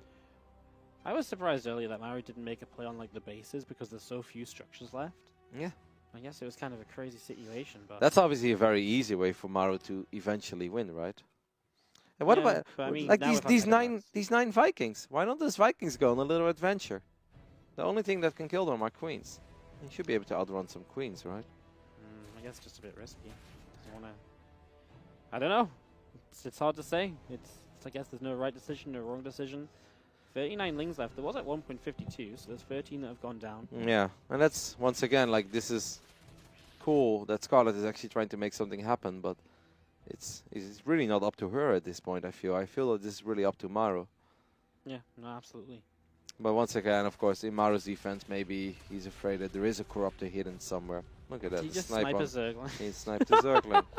37 to go. Skarlet can still make a couple. Oh my god. Yeah, so she can afford what, like 14 lings plus these ones, so like 16. It's kind of a big deal. It is a big deal in a fight, but the problem is like... Yeah, I mean, in the overall run of the game, probably not so much. It should be him. The single spellcaster for Skarlet would be so nice, right? Whether it's a Viper or an Infestor. I'd be okay with either. Because if Skarlet would take care of the 2 Ghosts, then at least he can immediately force the draw and be like, hey, I've got queens. Queens are not going to die to planetaries. Maru doesn't even have money to repair his planetaries, by the way. Have you ever seen a draw in a over 1 hour game? Not one of the ones where like people don't attack each other for like 5 hours, but like... I think, didn't Gumio have that? Wasn't the Gumio game like there was a Swarmos game once upon a time in GSL? Soki or something? I don't know. I thought it was Gumio. I remember. That's one of those very rare moments that I saw a draw. Yeah, Maru. I think Maru's had enough of this game. I would like to actually see him try. He has nothing to lose by trying to kill stuff, right? I love how Skarlet is like, something's wrong? Like, I think Maru is going to propose the draw here, but that's a little bit funky. I think Maru is just afraid that he makes a play, loses the Ghost, and then the random Corruptor shows up and he loses the game that he doesn't want to lose. Skarlet, I love how she's like, why you want to draw? Something wrong? Yeah. By the way, we're at a live event, by the way, in a stadium in China. So what if they play until like 4 a.m.? Yeah, this is... I think that this is the moment where tournament organizers have like half a heart attack and they're like, we've got a grand final coming up, guys. Can you hurry up? Yeah. It's like, this was supposed to be the warm-up match, get some people interested in StarCraft, you know, let everybody be aware that the stream is live and stuff. This was not supposed to be a 4-hour segment. No, definitely not. As I'm drinking some water. It kind of looks like they're probably just sorting out a draw right now. So, 70-minute game into a draw. I mean, this had everything. Yeah. I mean, what else can you talk about? It had us missing the start. It had it had a lot of nukes. It had the fall of the Roman Empire. It had my future painting on the wall if I ever move into my own house and decide to become a Terran player or just really love Ghost. It had a lot of beautiful moments. Do you think Maru's trying to explain to offer a draw? I think they're a bit confused right now. I don't know. Seems like a draw. Seems like it's not over yet. She's like, you can do this. No. It's micro. No. I don't think that would be totally within the rules. No, once again, I assume that Maru is just afraid that there is still an air unit out there, even though he's been scanning a lot, and obviously he hasn't seen it in forever, but he can also think that maybe Scarlet still has a little bit of money in the bank. Maybe not a lot, but... It could be like in a super random place as well, right? Yeah, like you can put a Corruptor in the left top side, and if you don't use F2, I would disqualify for that. But then that Corruptor would stay there forever. Yeah. Scarlet just being, I guess, told... I mean, like, in the end, I love the fighting spirit by Scarlet, but Scarlet has to accept this because she can never win this game. Yeah. There is so much dead airspace on this map. Oh, yeah. There's absolutely no problem hiding the building. No. Absolutely none. Scarlet can never win this game. That is just impossible. That's unfortunate, guys. I know there's been a petition for the last 8 years about making Terran buildings run on fuel or something, or eventually take damage if they're flying, but none of that is in the game yet. But even then, I think Maru just sits next to a planetary, and then I'm not completely convinced you kill the army as easy. I don't know. No, that's true. If keeps the biome. The thing is as well, though, Maru's army, other than the 2 girls, is nothing. Yeah. I mean, I have Vikings, but there's so much more potential in the Queens in that case, right? Like, Queens can just stand there. Queens can soak up a lot of damage. Yeah, the transfusions are huge, actually, in Queens. Please don't tell me they're going to continue playing. Scarlet is having a lot of fun with this, and I'm very happy to see that. Of course, he's had a great tournament, Wadi. We didn't really have chance to do our proper intros this morning because, things were a little bit off. We were here, guys, I promise. I know that some people will be out there thinking that we overslept or something. No, we were here quite early, actually. But somehow we just missed the beginning. But, pretty flawless tournament run by Scarlet. Almost everything. If I can't kill planetary, then draw. Scarlet buildings can fly. Maru just lifts his orbitals. She's like, oh, I forgot about that. Okay. This is really cute to me, but it's like the other way around. It's like, Maru, if anyone is going to win this game, it's you. Yeah. I love this. Like, this also just shows... in a way, like, Scarlet looked very happy, and she looked very relaxed, but, like, did she just forget about the fact that Terran buildings can fly and sit above water? I love as soon as we come back in this, and I was like, wait, that's what you want to do? He's like, he just lifts up his orbitals. I mean, Scarlet's the one that has something to lose here by continuing to play. I know. She can actually overcommit, lose her units, an EMP could land on the Queens, but obviously, if the Overseers go down, Maru can actually just straight up win this game. I don't know if Scarlet has any Spore Crawlers left, but barely any, I think. Like, this is very sweet and adoring, but Scarlet, the only thing that can come out of this is you losing this game. That would be very sad, especially since Maru is the one who proposed to draw. I feel like that was like... I can't believe it. It was like, oh my goodness, after 1 hour and 13 minutes, I think Scarlet just forgot about the fact that Terran buildings can fly. I mean, this orbital is going to go and buddy up with the Planetary Fortress. A couple of Ghost Cloak. I mean, those Cloak Ghosts, of course, if the Overseers go down. Yeah. No, then Maru actually wins this game. Right, Scarlet just made something, I think. Oh, no, I think her minerals are the same. How's your day, Roddy? Oh, my day is magnificent. You know what would be even better? If now Maru also forgets that Terran buildings can fly into a corner. Yeah. Oh, the Overseers. Oh. Oh, the Queens. Not enough. Nope. Doesn't take any damage on... Ooh, takes some damage on the Viking. Yeah, that's nice. He can still... he doesn't have an SCV to repair. No. I was going to say he's got 7 gas to repair. Yeah, no. It's like, what, 2 health? I don't know. Don't even ask me these things, man. That's a very silly thing to ask me. I think Maru at this point is like, hey, wait a minute. What if I just kill these Overseers? Maybe I should give it a go. If Scarlet wants to win this game so badly, maybe I should try to win this game pretty badly as well. Oh my god. I think I will let you solo cast for the rest of the day if Scarlet does win this game. I will be so upset. I don't think I will be capable of casting anymore, just so you know. Solo cast by Wadi incoming, guys. If one of the greatest players of all time forgets that he can put his orbital command in the left corner of the map, I don't want to cast this tournament anymore. And I don't know if we have any suspicious activity on this game, but now that's where I want the investigation, Wadi. No, somebody loses some probes. How did Scarlet just spend 70 minerals? What did you spend 70 minerals on? Spore Crawler? Another, maybe. No, I don't know. Maybe she returned some and built something. I cannot believe that we're actually still watching this or casting this. Yeah. There's so much. I can't believe after Maru proposed a draw, that he didn't mention the fact that his buildings can fly. he's like, you know, I can fly my orbital to the corner of the map. Yeah, he's like, okay, there is a good chance that you'll kill my planetary. Maybe with I think it's the Spore Crawler, by the way. That's the Spore. So that's one more bit of detection. I guess Scarlet has 6 drones, so even if the overseers go down, she can always remake a couple spores. Ugh. Oh my god, imagine if Maru leaves this game. Honestly, I'm done then, mate. I'm so done. I mean, he can't, right? He's got so many buildings he can fly. Yeah, but why is he not putting one in the corner in the first place? And why did he not mention to Scarlet that his buildings can fly? Now, I don't know how often you guys on the stream are watching StarCraft 2, but this is pretty much the most basic thing in StarCraft 2. Probably whenever you start your very first game of StarCraft 2 ever as a Terran player, what will most likely happen is that instead of building an SCV, you probably lift your first building. It's kind of like a baby's first words, you know, in real life. It's like mama or daddy, or something like that. Yeah. For Terran players, it's like, oh, my buildings can fly. That's kind of the extent of when you learn this. Obviously, Maru does know it because his buildings have been flying. That's not what I mean. But why is he not putting it in the corner? I want to see Twitch chat, guy. I'm giving up, Wadi. I'm giving up with the professional broadcast. This is our warm-up match as well. This is not the grand final. I want to see if we're missing something. What if Twitch is like, Roddy, orbitals can't fly anymore? I'm like, what? WSG rules, you can't fly buildings in the corner. Patch time overnight. Oh my goodness, the evacuation. Oh my god, he didn't forget. What a surprise. Can't believe it. Alright. Twitch chat got anything nice to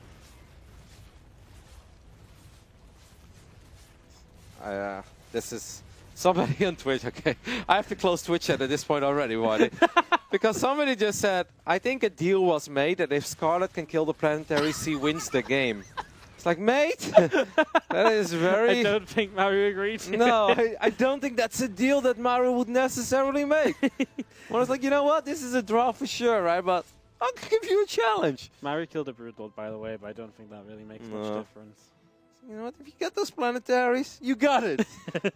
I'll give it to you. Yeah, it's been 1 hour and 18 minutes. But if you get the planetary, you know what, Scarlet? Oh my goodness. That'd be so ridiculous. Okay, I think... Maru, what? What am I watching? For real? I actually don't know. What if this guy was right? What if they actually made this deal? Yeah, we just called him out, and it's actually what's going down. Oh my. It's the stupidest thing I've ever heard in StarCraft. You know the greatest thing ever, Wadi? Somebody's going to put this game on YouTube and cast it as well. The last 25 I hope no one puts themselves through that pain. The last 25 minutes didn't matter. Oh my. I'm so done, mate. Somebody said that will teach you to doubt us, Roddy. Why would Maru ever make a deal in a moment where he doesn't have to make a deal? This doesn't make any sense. Why is this all Oh my goodness. If Why is it repositioning? I don't know. I'm so done. Is there like an invisible barrier on Kingscope that I'm not aware of?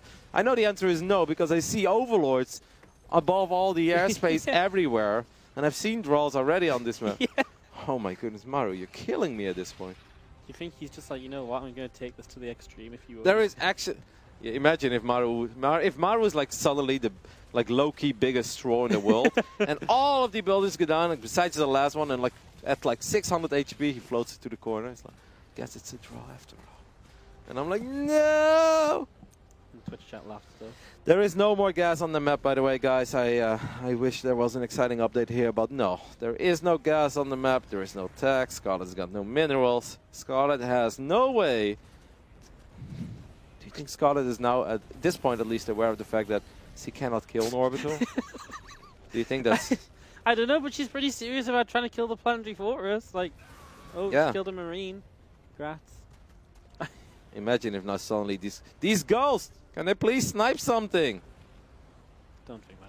I thought I saw an orbital flying. There was. Oh my Some goodness. of them went to the left, but then I think they landed again. Why do I have the feeling that Scott is actually going to win this game in like the biggest blunder in history by Maru? Because it's just been that crazy already, hasn't it? I have got nothing to say, man. I know there are some stories about the time that Maru played against a certain Zerg player once upon a time at the Intox Stream Masters, and I believe they had a late night. I don't know if Maru had a late night yesterday. You know, I am a little bit slow as well. Snipe. Oh, wow. You know, sometimes I wake up in the morning. I mean, it's pretty late afternoon at this point, actually, in China. I love how I'm getting updates from, I don't know, people start letters like the longest game ever in StarCraft 2 is like 3 hours and a bit. I think it's the ghost. I think it's the CS:GO guys who are waiting for this series to finish so they can cast their third place match. Look, overseers, yeah. Oh, no, why the Brood Lords? I don't know. The Vikings are just gonna go for the Broods. Do you think? I mean, I don't know what I'm watching. Neither do I. What? No! No! No! This cannot be. What? Maru? What? Am I like the world's stupidest person at this point, or what is actually happening over here? I've got nothing. Is he not allowed to float his buildings? Do you think that's a rule? I mean, that'd be very weird. Yeah, that's all I can think of. That is in the rulebook, that a Terran player is not allowed. That's the only thing I can think of, right? That would be like the first tournament in 9 years of StarCraft 2 that is solidly a rule. Yeah, I don't know. Like, what else could you think of? I've got nothing. Yeah, I guess. I mean, would have been nice if somebody told us about that, but I have no idea. Well, I'm sure that we'll get some news about this eventually. Maru is shaking his head. I have absolutely no idea what just happened. I've got no idea. I'm going to ask admins to see if they can find out. Yeah, that would be because nice. This makes no sense. If arguably the best player, well, one of the best players of all time, I think it's very safe to say that we can call Maru one of the best players of all time, is not aware of the fact that he can float his building to the corner of the map and get a draw there, then I know nothing. This is one of the weirdest things that I have ever experienced in 9 years StarCraft 2. I mean, I guess what you're saying is pretty much the only explanation, or Maru has been secretly awake for 72 hours and his brain is just not working. But he played pretty good StarCraft, so I have the feeling that that's not the case. I don't this know. is so weird. I have never seen this. Guys, I've been casting StarCraft 2 since the game pretty much came out, pretty much since the beta, I would even say, since 2010. I have never seen this. I have never seen a Terran just leave in a situation where, like, even if they are not sure, like, obviously some people can be like, well, maybe Maru thinks that Scarlet has an air unit. Well, these are things that the Terran players always try. Yeah. I mean, you remember, like, Polt in certain games, Polt would literally throw his last Marauder at the Nexus and he'd be like, got an air unit, you know? Yeah. Like, literally on the fly. That's, like, all that he was ever aiming for, Polt, that is. I don't know. This is so crazy. I actually don't think I've ever experienced a StarCraft cast like this. No. I have been doing this for 9 years. I have literally never seen this. This is one of the strangest things that I've ever been part of. The entire experience, starting 18 minutes in to everything else. All right. Apparently, maybe the players need a minor break as well. Maybe Maru is suddenly realizing what's happening. I don't know. We're going to head over to a very small break, and we'll get to the bottom of this. And if there is no bottom to this, if this is actually what it is, solo cast by Wadi for the rest of the day. Stay tuned. We'll be right back with more WSG action.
welcome back to the WESG Grand Finals. The final day, the third place match, the place where nothing makes sense.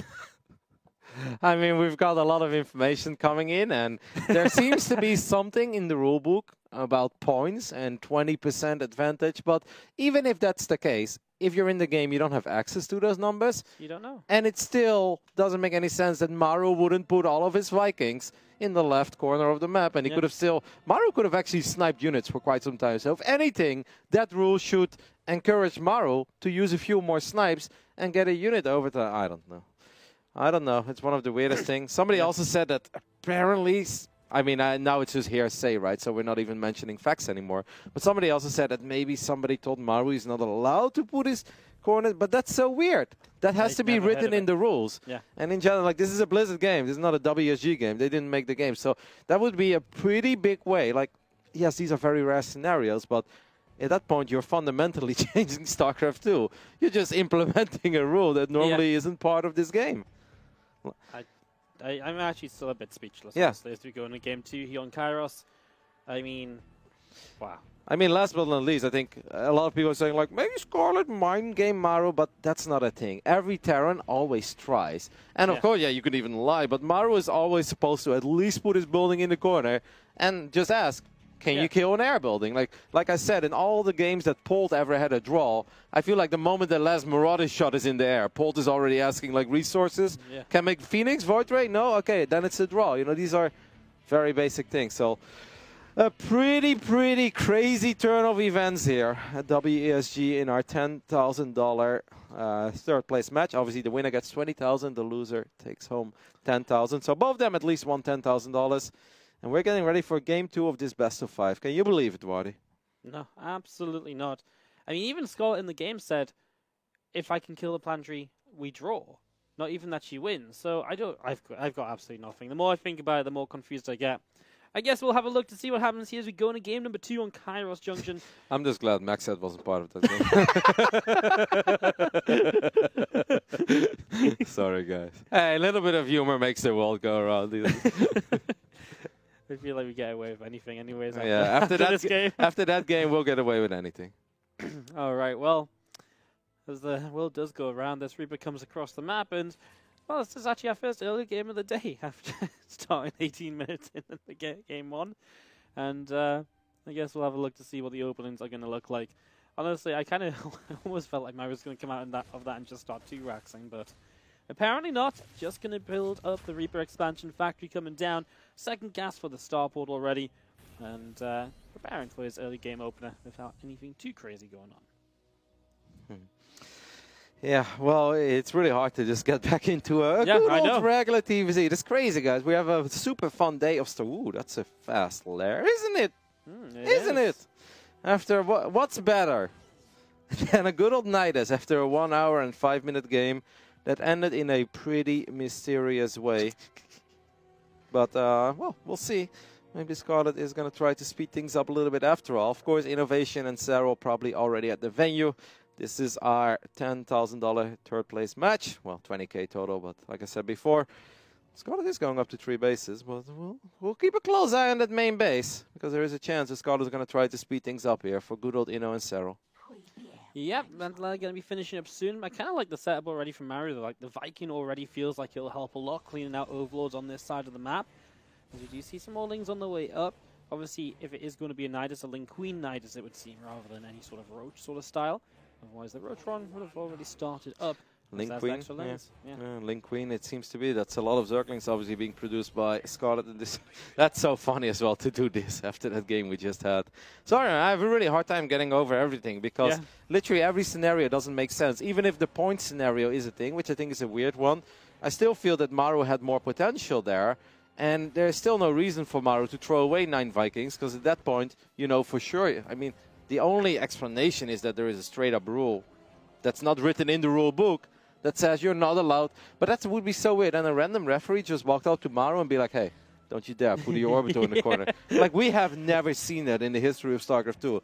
because that's just crazy. But anyway, there is a Nidus going up in the main base of Maru. Maru at this point is aware of it. Maru's Hellions are a bit out of position. The Reaper goes down, and after a 1 hour and 5 minute game, I think we're looking at a 5 minute and 12-second game. Yeah, here we go, because there's no defense really. 2 Hellions already dead. Lings and Queens now in the main. The bunker isn't ready. The Liberator is so far from finishing.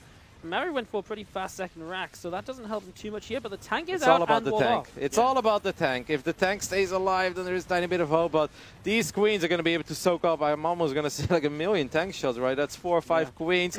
There are Lings. Good job by Scarlet, knocking down, I think that was a bunker right on the left side, or a second eBay, whatever it was. I mean, the Zerglings are everywhere. I think their writing is on the wall for this one, unless this tank truly becomes the tank straight out of Fury and Brad Pitt is inside of it, but... Yeah, well, Maru still has 17 SCVs, you're actually. Yeah, the Queens pull back, the Lings can't get up the ramp. For some reason, the Lings came across the map. They should have come with the Nidus. Exactly, but there is a Nidus in the natural as well, so I feel like they could have shown up in the main base a little bit quicker, and then this attack would have been stronger. But Scarlet is still going to try one more time. He does do a really good job in picking up that Liberator. So it really comes down to the tank. Can Brad Pitt get it done? I just kind of don't think so. There's so few SCVs at this point surrounding that tank to repair. 27 have gone down, but the Queen count is dropping. More Lings are just slow to show up. Best job this tank ever had. 8 SCVs remain. Well, we saw Maru come back from, what, 3 SCVs last year in WSG against Serral. Well, who knows? Well, here he is. He's on 3. Time for the repeat. Oh, that tank's going to die. I think he's about to be on 2.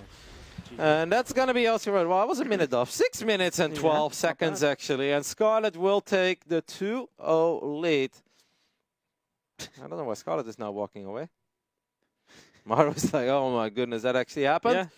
After that previous game? Man, I don't know what to say about these games anymore. Like, I think sometimes we just say it best when we say nothing at all. Yeah.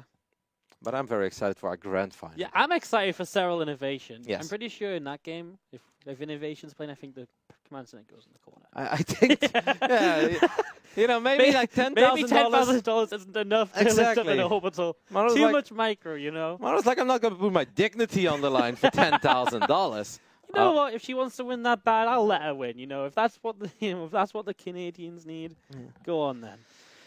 All right. Well, Scarlet takes a 2-0 lead, and once again, Scarlet did really have a phenomenal tournament run up to this point. Basically, I feel like she was never really in trouble until she met Serral in the semi-final. And even those games, I mean, we went over that first game, Cyber Forest, a couple times. That was a really fun, exciting match. I think the one that she won it with a very cool, unique strategy as well against Serral. Overall, it wasn't enough in that semis, but besides that semi-final, Scarlet has played a phenomenal tournament. Yeah, I really unstoppable throughout the groups, unbeaten. Against 16. DNS was on against Special, it was pretty one-sided as well. Maybe a little trouble in that one macro game that they really got into, but yeah. And now 2 up against Maru in, I think, what might go down as just the most ridiculous series of all time. Yeah, well, at least something that leaves people to, you know, talk about plenty of stuff for a very long time, and hopefully we'll eventually get to the bottom of all of this. But yeah. I'm just waiting for them to load into King's Cove now and be like, actually, it was a draw. I don't know. Like, I feel like anything could happen at this point. As we do go into New Repugnancy, though, our third map getting set to go. Bottom left-hand side is going to be Scarlet, Hazurg. I mean, I've got a couple of very smart tweets coming in, and also still small chat because, okay, wow, that is world's fastest gas, by the way. So Scarlet is really speedrunning this best 5 at this point. Seems like Maru wants to get cheesy as well. There's one more thing I just want to address, guys. I've got people talking to us right now. It's like, well, the game ends if Maru would have lost all his units. In the rulebook, it said units. It's like, well, guys, not a shocking announcement. Vikings can fly, too. And Vikings can also sit in the corner of the map. So as much as I appreciate all of the incredibly smart tweets coming in, it's the same thing. Vikings, buildings, they can all sit in the corner of the map. And if you got nothing that can fly, you're never going to kill them. I never thought in the grand finals of WSG I'd have to explain that Vikings can fly. No, these are things that apparently happen. I love, like, man, if I would show you these tweets, I got people like, man, this caster is an idiot. It's about units. It's not about buildings, okay? It's like, well, mate, 9 of those units were able to fly. Anyway, so this is turning into a pretty interesting opening scenario. It feels like Scarlet just knew, right? It's just like, obviously Scarlet is very familiar with Maru. They've got history. They've played a couple of times against each other throughout all these years. Maru's going to scout now. Maru's going to be very unhappy. The SCV immediately gets surrounded as well by these Zerglings. This is really bad, right? There's no Wolof on the other side of the map. This is real tough. I mean, a couple Marines on the way out. There's no Wolof over here yet. But even, I mean, what are these Marines ever going to do? Get surrounded? When link speed kicks in, those Marines are in so much trouble. Doesn't matter how many there are. One Marine going to try and get home behind the wall. Yeah, I don't know what Maru is supposed to do at this point. You got to give it to Scarlet here. Absolute soul read on Maru. These are decisions you make before you even scout what is happening. But I think Scarlet just kind of knows how Maru likes to roll. Maru's going to try to keep his Marines safe. And Maru does keep his Marines safe. Good job there by Maru, though. That's a nice little dance. Meanwhile, the other Marine on its way back has picked off a Ling or so. 2 Marines there. The Lings will come in for a bit of a surround now. That one Marine actually came back down from the low ground. 10 seconds until speed. The 2 racks lifted up and heading back home. But that still isn't pretty overall. 3 seconds until speed, and the Marine gets behind the wall off, and Maru will live. But Scarlet in general here, right? I mean, the command center's late for Maru. He applied no real pressure. And Scarlet's just going to have control of the map. It'll be difficult for Maru to get to the low ground for a while. I mean, even if he wants to build Hellions here, his reactor isn't going to be able to build, right? So he has to build 1 Hellion at a time. Spot on, matey. Spot on. At least we can still cast some sort of StarCraft. Yeah. No, I must say, I'm actually kind of happy to see this game go on because we're obviously having a little bit of fun here, guys, and we've just seen madness. And sometimes you just have to embrace the madness, and that's kind of what we're doing here. But, Maru, obviously, after that first game, I do feel deserves a little bit more than losing against the Nidus in 6 minutes in game 2 and losing perhaps this game as well by the opening that he went for. But he kind of got himself out of there. I'm not going to say that I like Maru's position. Not at all. Scarlet just having that really good read or having that feeling. But we still have a game on our hands, and that's nice. I'd love to see Maru at least get a point on the board. These Zerglings going down is kind of a big deal if Scarlet's planning to do something aggressive, although she is going Roach Roaring, so if it is going to be that Nidus again, then it's going to be with Roaches this time. Stilling's maybe not as important as I'm making out. Do you think in the previous game, right, to get a little bit serious again, if Maru doesn't end up losing those 2 Hellions and that Reaper in the middle of the map, do you think he holds?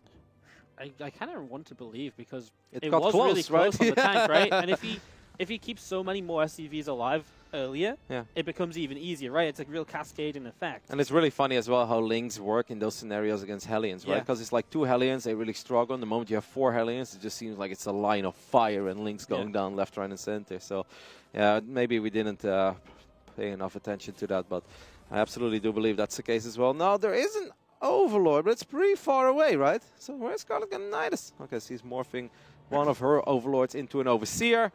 And that's probably going to be D1. And we're looking at a similar scenario one more time. Poor Maru. He's even in Workus, but he's down a little bit in army supply. And he's going to have to save his tank once again. Hellion does come in. We'll see the Nidus network, so he knows what's up. As the Queen's all going to want to load. Oh, wow. That's a very ambitious Nidus position, Scarlet. This is massive. I mean, this delays everything by like 10, 15 seconds. And that obviously allows Maru to get even more ready. If Maru had any doubts, he doesn't have any doubts anymore. That's a crazy play by Scarlet. Yeah, especially when there was actually edges of the base which weren't seen. Yeah. So, yeah, now we're going to throw one down in this the one's going to go down too. I mean, yeah, the Lings aren't going to be enough of a distraction as Scarlet had everything going her way, and now it's not quite the case. All right, this is really turning into quite the series at this point. Now, there is another Nidus going up in the main base. Maybe that one. I like how 1 Hellion was left behind. Unfortunately for Maru, it was very low on HP. Now, it seems like this Nidus will actually complete, but there is a tank. There's a lot of Marines as well. Bring those SCVs, Maru. You got to have something to tank a little bit. I mean, the Banshee is providing quite a bit of DPS. I mean, Maru is just shutting this down. After a pretty rough start here, this suddenly seems like not just a hold, but a convincing hold, if that. Yeah, 7 SCVs down, but that's about it, right? And Scarlet obviously is pretty far behind. She's been building only units for a while. Now she builds drones. A few Marines in the bunker at the front sort of means that this is just the end of all of this, really. Yeah. And any sort of counterattack is going to be real tough. At this point, this is not even worth it anymore, and Scarlet knows it as well. So she's going to try to do whatever she can to keep a couple of these units safe. She will put them back into the Nidus.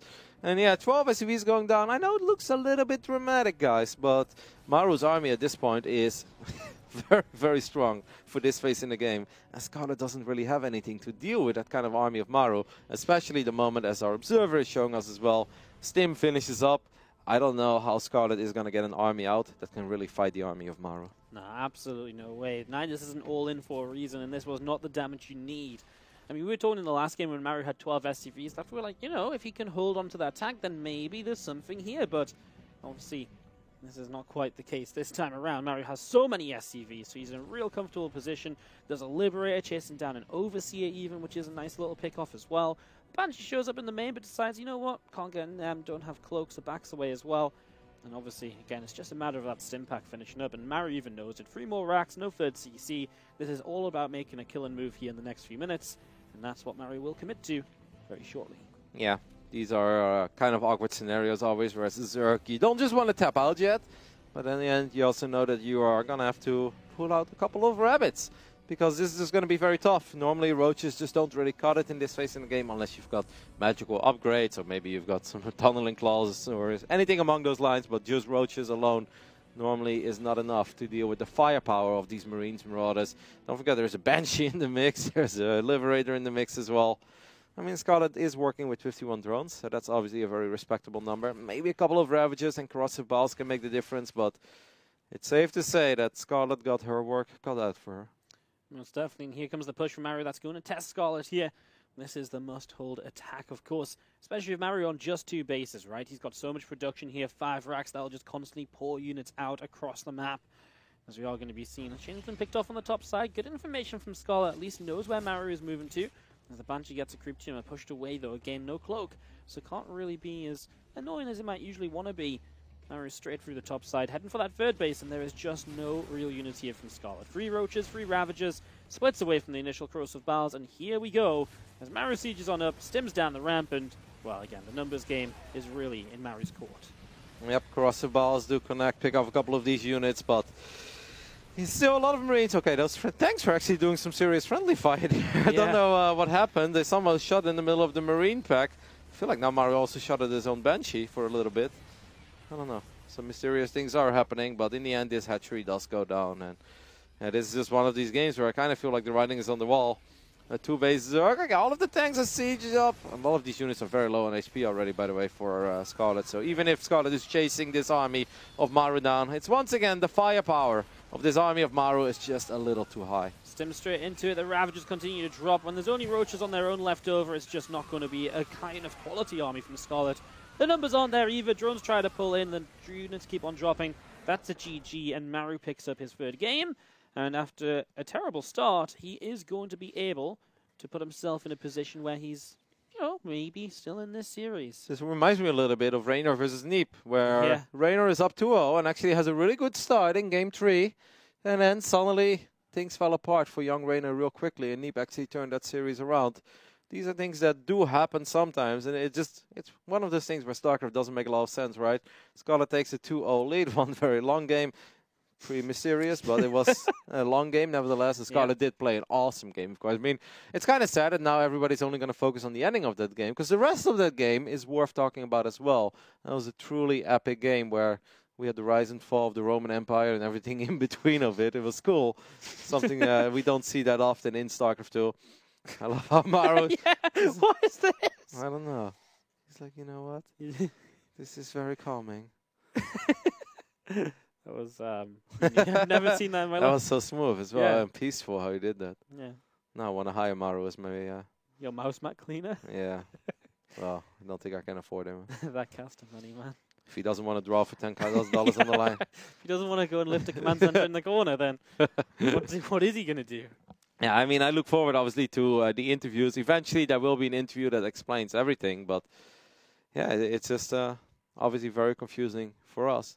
Normally, it would help if we're actually there, you know, then we can actually... We can just go up to the place and be like, hey, what the heck has just happened, right? Like, and these are not things that it's like, oh, it's just common, this happens. Like, no, like, I've been doing this for 9 years. I've literally never seen this.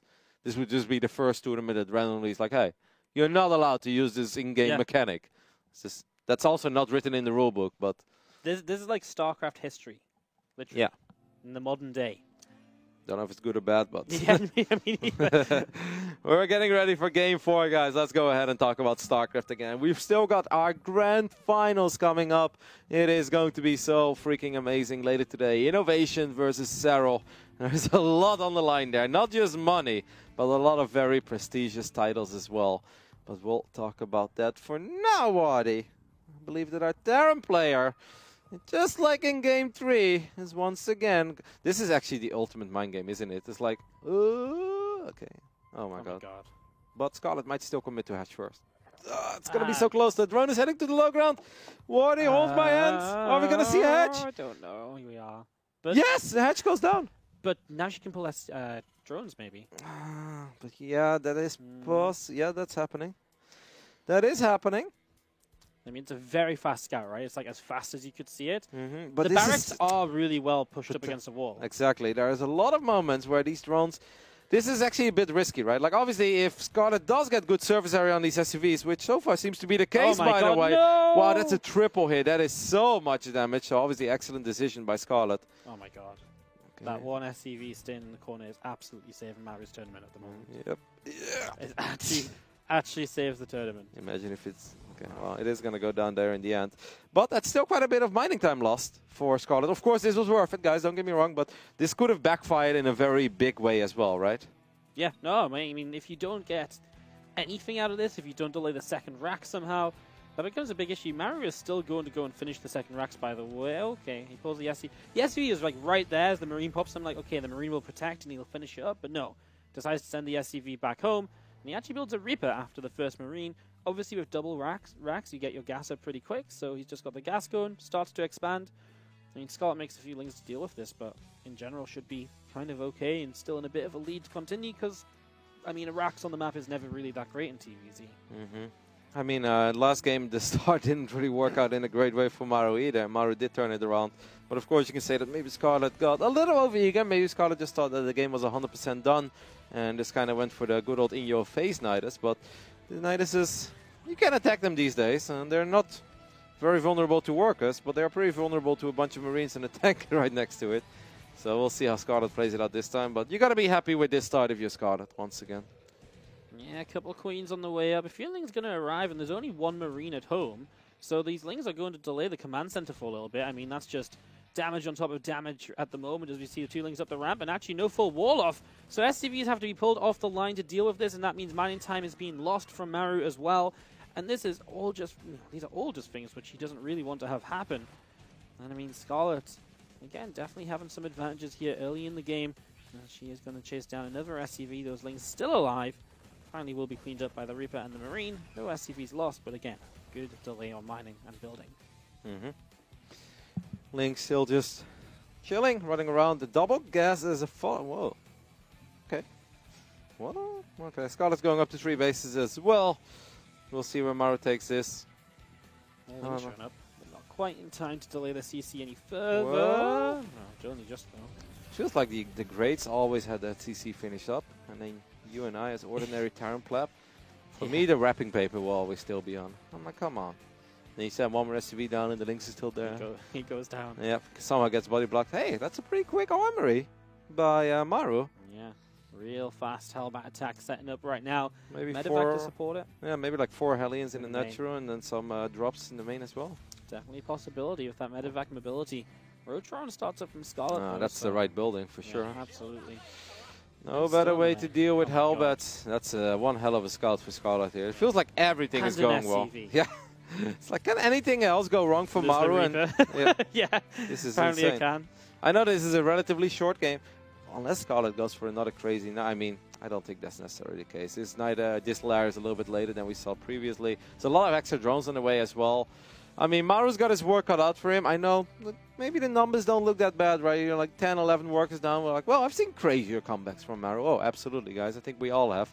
That's why he's one of our all-time greats. But this just looks gnarly, man. It really feels like absolutely nothing has gone Maru's way in this 5-minute game so far. To be fair, though, with the calls we've made today and the things that have happened, I wouldn't be surprised if Maru kills 40 workers. Yeah, exactly. Just line them all up. 27 drones go down. After this Hellion attack, Maru is officially 12 workers ahead. And we're like, is it just me, or are these commentators really not that good? Well, it's 5 drones. It is actually something, but the damage on the medevac does hurt, though, right? Yeah. Because especially if Maru wants to follow this up, with a Hellbat attack, then you can't be having that, because the moment that the medevac goes down, you can't really heal up your Hellbats anymore, and then kind of the power of your whole Hellbat attack is gone as well. But maybe after Maru spotted those roaches, he's not even going to commit to anything like that. You think, oh, there's a tech lap on the barracks as well. Like, is there a chance that Maru goes against his religion and actually goes for some battle mech here? But that doesn't seem to be the case. Hellions drop to the side, but the Queen's already here, and again, a little bit more damage. The Hellions will go into Hellbat, so Maru will have to, Scott will have to respond. The Liberator sieges the third base as well, but the drone's already pulled away. Really good defense so far, gotta say. But there are these extra Hellions. Are there still roaches in the natural for Scarlet? Scarlet, do you have any firepower in natural? Yes, he does. Scarlet's just playing very well. Why is Scarlet building a spawn pool? Oh, that's a very good question. I I'm sure there is something in the rulebook about that as well, Waddy. You must build 2 of each building. You just not done your homework. I am so incredibly disappointed in you at this point. Unless we somehow miss 4 Hellions killing a spawning pool. But if that's the case, guys, I'm not just quitting this cast. Quitting forever. No, I don't know. That must have been part of a wall-up, or there's a massive misclick. But obviously, spawning pool is a very expensive building to just randomly throw up. I have no idea. I think she tried to build a Hydra then or something and accidentally ended up with a spawning pool. Or maybe that was supposed to be a baiting nest. Maybe that was meant to be a Nidus. Yeah, it was probably meant to be a Nidus. It's like, well, now I've got 2 pools. Was he cancelled the spawning pool or not? I guess I think at 99%, is that the case? Yeah, must have been like super last minute. It felt like it was about to finish up. And now she starts +1 because she was making a lot of roaches, so maybe the plan was Nidus. And I don't know. Yeah, I mean, I think that at this point the players don't know anymore either. No. I don't know. Definitely. I really hope that Innovation and Sarah are not watching this. So we can actually just go back to talking about StarCraft 2 in the way we used to. Yeah. I don't know. I just want to see one TVC. I understand it. Like, there are things that would normally be like, no, yeah, this is now so much later. Like, imagine if this hits when that first spawning pool finished up, then Maru has like 10, 12, 14 supply later. That really makes all the difference in the world. This is a proper clown fiesta, man. This is just getting weirder and weirder. See, Roy? What? Twitch chat told you no one cares about the 3rd place match. Scarlet does end up losing 8 drones. Scarlet is still up in supply, but now suddenly it's a little bit deceiving, right? We've been here before. Yes, you've got way more army supply, but most of that is in roaches. Are roaches not good running now? They're pretty good. But it's hard to really break down through a wall of supply depots, and this also means that Maru's army is eventually going to be a bit bigger. And the bigger Maru's army becomes, obviously the more effective it's going to be against the roaches of Scarlet. Yeah, this is now I really feel is a very realistic comeback scenario for Maru. Yes, I know he's down 38 supply, but these are games that I've seen Maru win not just once, but many, many times throughout his career.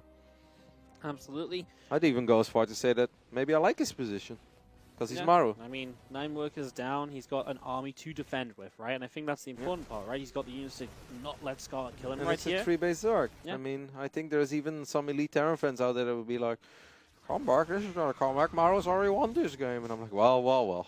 Let's not get too far ahead of ourselves, but oh my lord, Waddy. What a morning. What a series so far.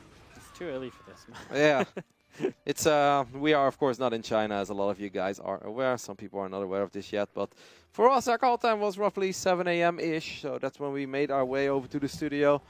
And then normally you never know what to expect. And to be honest, I'm very happy that we have this, because I feel more ready for our grand finals than ever. I was actually a bit worried that if this was a series with a bunch of 4 or 5 minute games, that we would then start the grand final. It would feel almost forced, right? Because we're not really in our element yet. I'm so in my element right now. Like, I've seen everything at this point, so let's I mean, I think my casting's hit a low point there, and it's going to just go up from here. There's a big drop into the main base from Maru. You want to come through? The Overlord obviously in some trouble. The spawning pool maybe in trouble as well. Maybe this is why she should have built that second one. As drones go down, the hatchery goes down. I mean, that's a nice snipe. +1 melee goes down as well. Goodness. And Scarlet's actually in the process of... Oh my goodness. Both Evo chambers go down. And the spawning pool. That means now no Ling upgrades. Yeah, these are just... This is what I meant, right? Like, you give Maru 1-1 upgrades and Stim against a Zerg with Roach stack. In situations like that, Maru's actually just kind of winning. It's crazy, but as long as Maru does not die against that Nidus, and obviously that Nidus was supposed to hit the solid, what is that, 60 seconds quicker almost, right? Yeah. I don't know. And then Maru pushing through the middle of the map. There's And no now upgrades. There's no Ling speed. Maru's army is so strong at this point Yeah. compared to just Roaches. There are 18 Banelings. Do we have Baneling speed by any It's chance? just finished. Okay, well, that's something, right? Yeah, no, it definitely is. The Roaches and Ravages starting to press in. That's so many tanks, Maru though. didn't even stim yet, by the way, and I love that about this army Mhm. because it was already a little bit damaged, you know, and he was only fighting the hatchery, so he's still doing a great job, obviously. Now he stims, now he presses forwards. The Baneling show up from the top side, and the tanks are not quite sieged. But as they do siege the Banelings, they'll get some decent shots off, and Scarlet is going to get on top of the siege tanks, and, well, she is going to clean this up. Yeah, Scarlet actually gets a pretty damn reasonable fight there because most of the tanks were on siege, but I don't want to say it's good enough, man. This was still incredibly expensive for Scarlet. She ended up using all of her Banelings. A couple of these Ravages are going to get picked up as well, and at this point there is so much micro potential on the side of Maru, right? And Scarlet is floating 1200 minerals, and she's making a lot of links now, but I don't know if she's aware of the fact that she lost Zergling speed, so I guess she can morph all of these links into Banelings, but there go the Evo Chambers one more time. And I think we are looking at a Game 5. What a series. Waddy, if this does not go down in your most memorable series of all time, then I want to know the other things you've casted late at night because I need to see it. Slow Lings come in for the surround 12 minutes into the game as a corrosive bile gets rid of the tank. Bile pushing forwards once again. The Queens, a lot of them have dropped already. For now, they will stay alive with the transfusion. They get a medevac kill. Now we're going to take a moment to just recuperate. Look at that. An Scarlet's Ultralisk on high somehow. How? I don't know. Look at this production tab and tell me this makes sense, guys. An Ultralisk Cavern, an Evo Chamber, a Viper, 2 Queens, Zergling Speed, and +1 melee walk into a bar. Like that's the start of the worst Zerg joke I've ever heard, because none of that makes any sense. The hatchery in the main goes down again. Yeah. Maru just will not let this go. And obviously Maru, I think as Maru goes back home and rebuilds, right, he comes across the map and he just... To be honest, with 2K resources, you can make a couple Ultras. Yeah, I guess so. I mean, the Ultras don't really have the upgrades that you normally dream of as a Zerg player, but Chitinous Plating goes a long way. The problem is, I mean, Maru is just going to kite that army to the other side of the map, isn't he? Especially because Ling Speed still isn't finished. No, it's almost done, though. Just a few seconds left.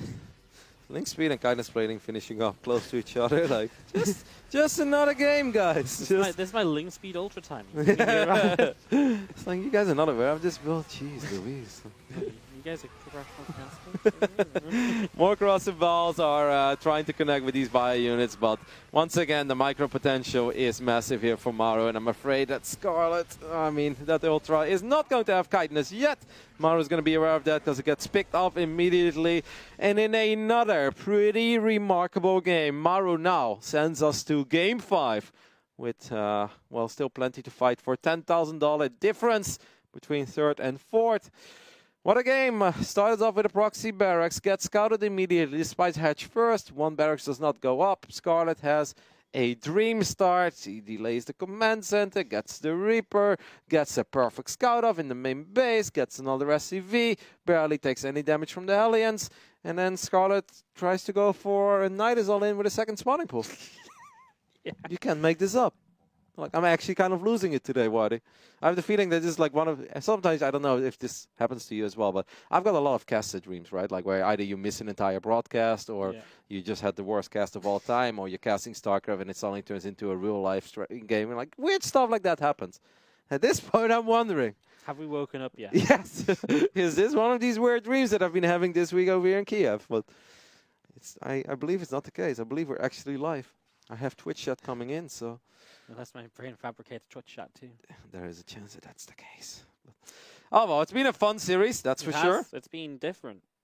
I mean, you get an entertainment out of it, right? It's definitely been entertaining, if not quite anything we expect it to be. It's been a perfect warm-up for us. It's been a very entertaining series.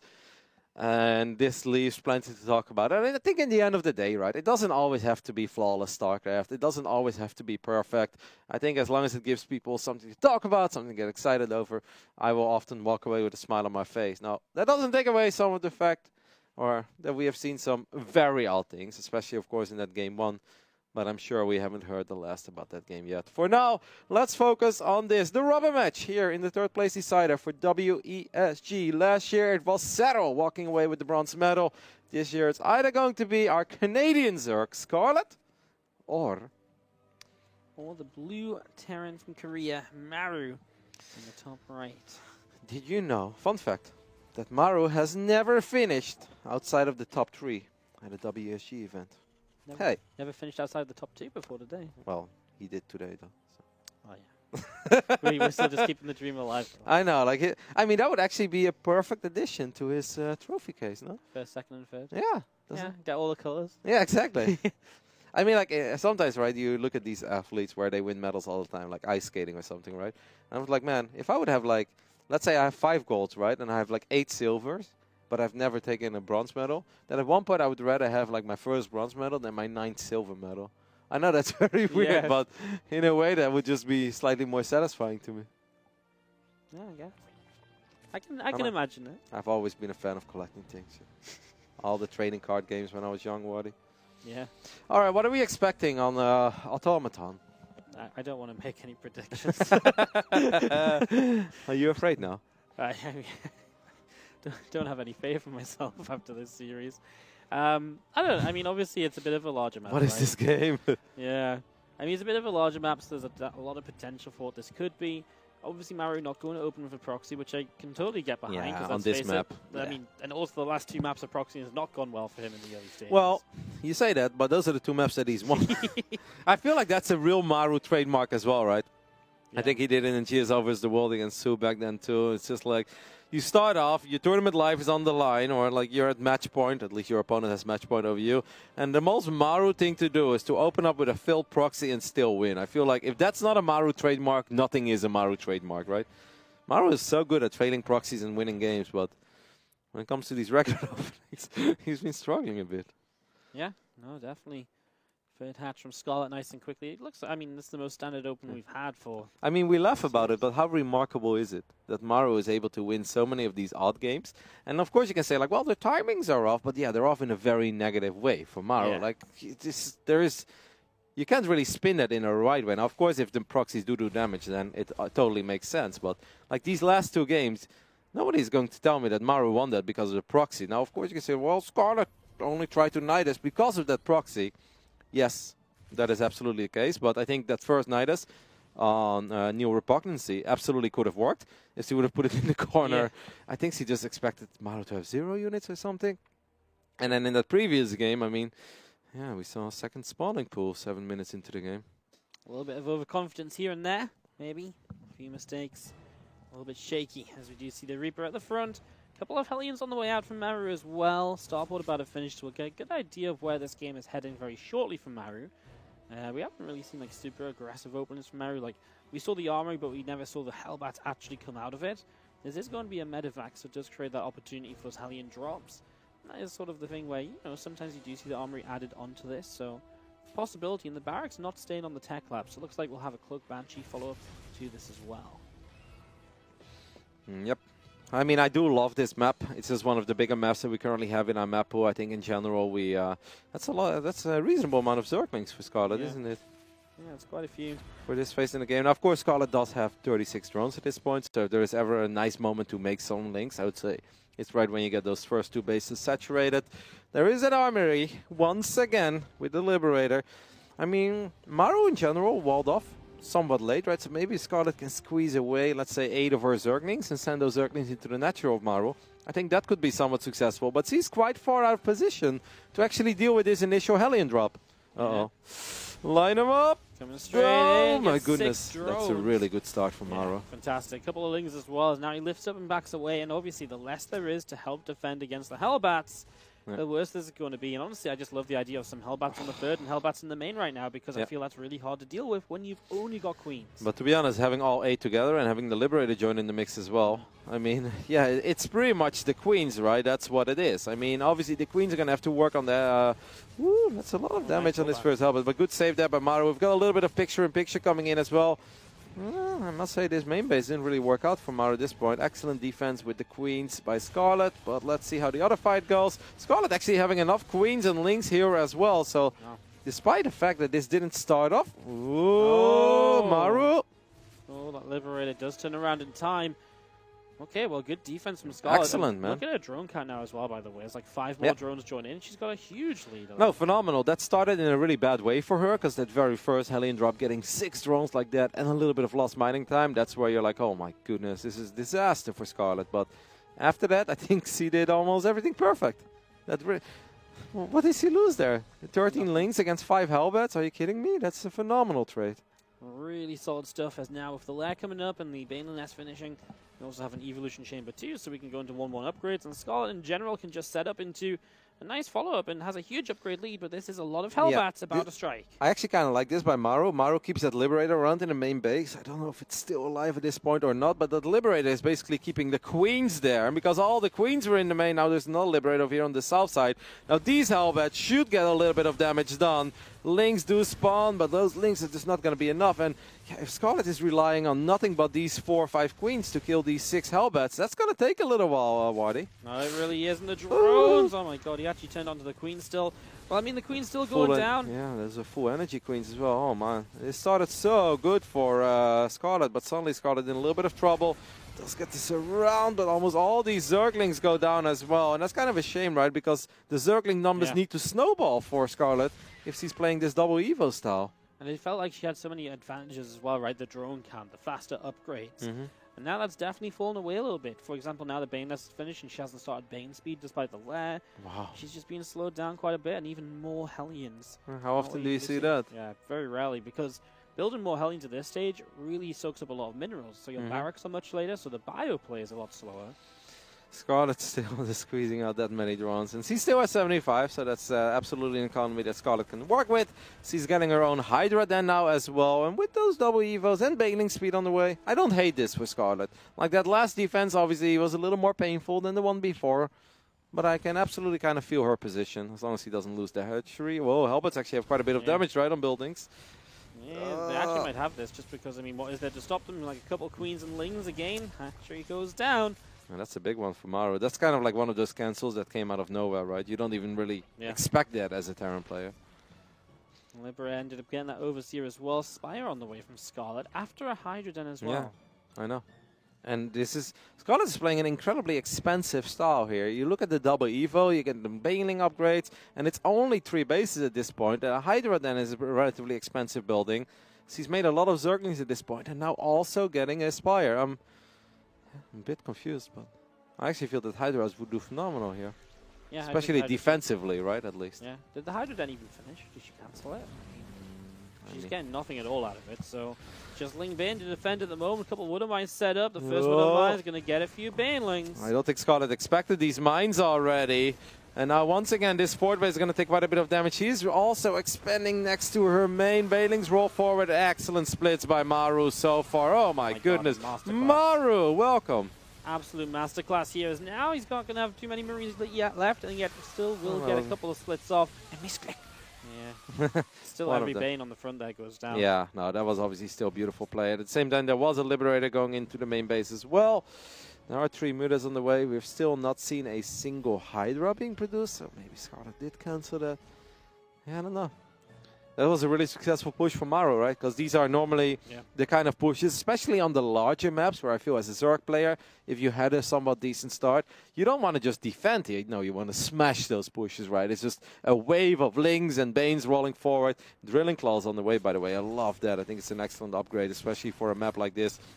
I like Widow Mines a lot more than I like tanks over here on Automaton. These mines are getting some very big hits of, and I'm so worried for Scarlet. I'm afraid that the game could actually end here, Wardy. I mean, there was only one Baneling in that army, and it went down. Target fired. The Widow Mines obviously got big connections too, and now, I mean, the next couple of Banes are just not going to do anything at all, and it's Lings and Mutas against Marines, and Scarlet loses this bottom side base yet again, and Maru just keeps rallying across the map. The only positive for Scarlet, she's about to have 2-2 ahead of Maru. That's all I can see for her at the moment. So. Creep is going to get pushed back as well, and obviously these Mutas can maybe chase down a medevac, but the scariest thing here for Scarlet is that she has no map presence, right? Look at the minimap. Where are the Lings running around? Where are the Lings cutting off reinforcements? Where are the Lings being aware of how many Widow Mines are about to being set up? Scarlet doesn't know any about these, or doesn't know about anything of this, and that just makes it so much harder for her to get perfect fights now. Yeah, Maru sets up a pre-split on the creep spread here. I just want to see that one juicy scan going down to get rid of all those creep tumors. Widow Mines getting a couple of initial units. There's just so much bio putting out damage. Here we go. Scott's going to jump on this, and Maru having to split backwards. Widow Mines getting a few shots, and actually Maru has to lift up and get out of there. Wow. 2 more Widow Mines at the end.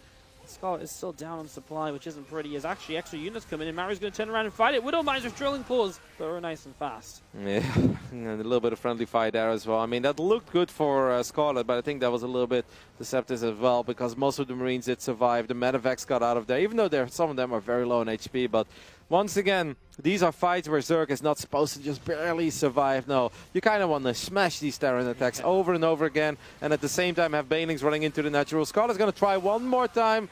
I felt like she was getting some good connections there, but somehow all these Banelings disappeared right before they connected with the Marines. And I must say, Scarlet actually have been getting a little bit fortunate with those Widow Mine hits as well, because there were a few times where I feel those mines were very close to blowing up multiple Banelings. I don't know, this seems like a fight that Scarlet almost cannot win unless he can get a miraculous flank off or something, but there's been zero action on the other side of the map. And I don't see how you're ever going to beat Maru in TVZ if there is no action on Maru's side of the map. Yep, 4 bases are now coming up here, and of course, as a few extra Banes go down, suddenly it feels like, okay, there's a few more Banes in the back, but the 4 mixed in as well, just makes that a little bit more dangerous again. I mean, Scarlet's on the hive, Adrenal Gland's on the way, but it's just pure Zergling production against an onslaught of 2-2 bio. This is so similar to Raynor Neep. It's a 2-0 lead, and in game 3 you feel that almost everything is going the way of the person that's up 2-0, and suddenly we're looking at this. Scarlet is on the ropes here. She's going to try to get some good connections one more time with her Banelings, and she does pick off quite a few of these units here from Maru, but it's a war of attrition at this point. Maru is richer. Maru's economy is completely untouched. I don't know how these Medivacs are all still alive either. This Scarlet was a bit indecisive, dropped a couple of weird buildings, especially game 4, of course, with the double spawning pool. But here as well, the Hydra then into the Spire. It's safe to say that did not pay off at all. Absolutely not. I mean, at this point, she's lost the Mutalisk and didn't even build any more, and that's GG. Maru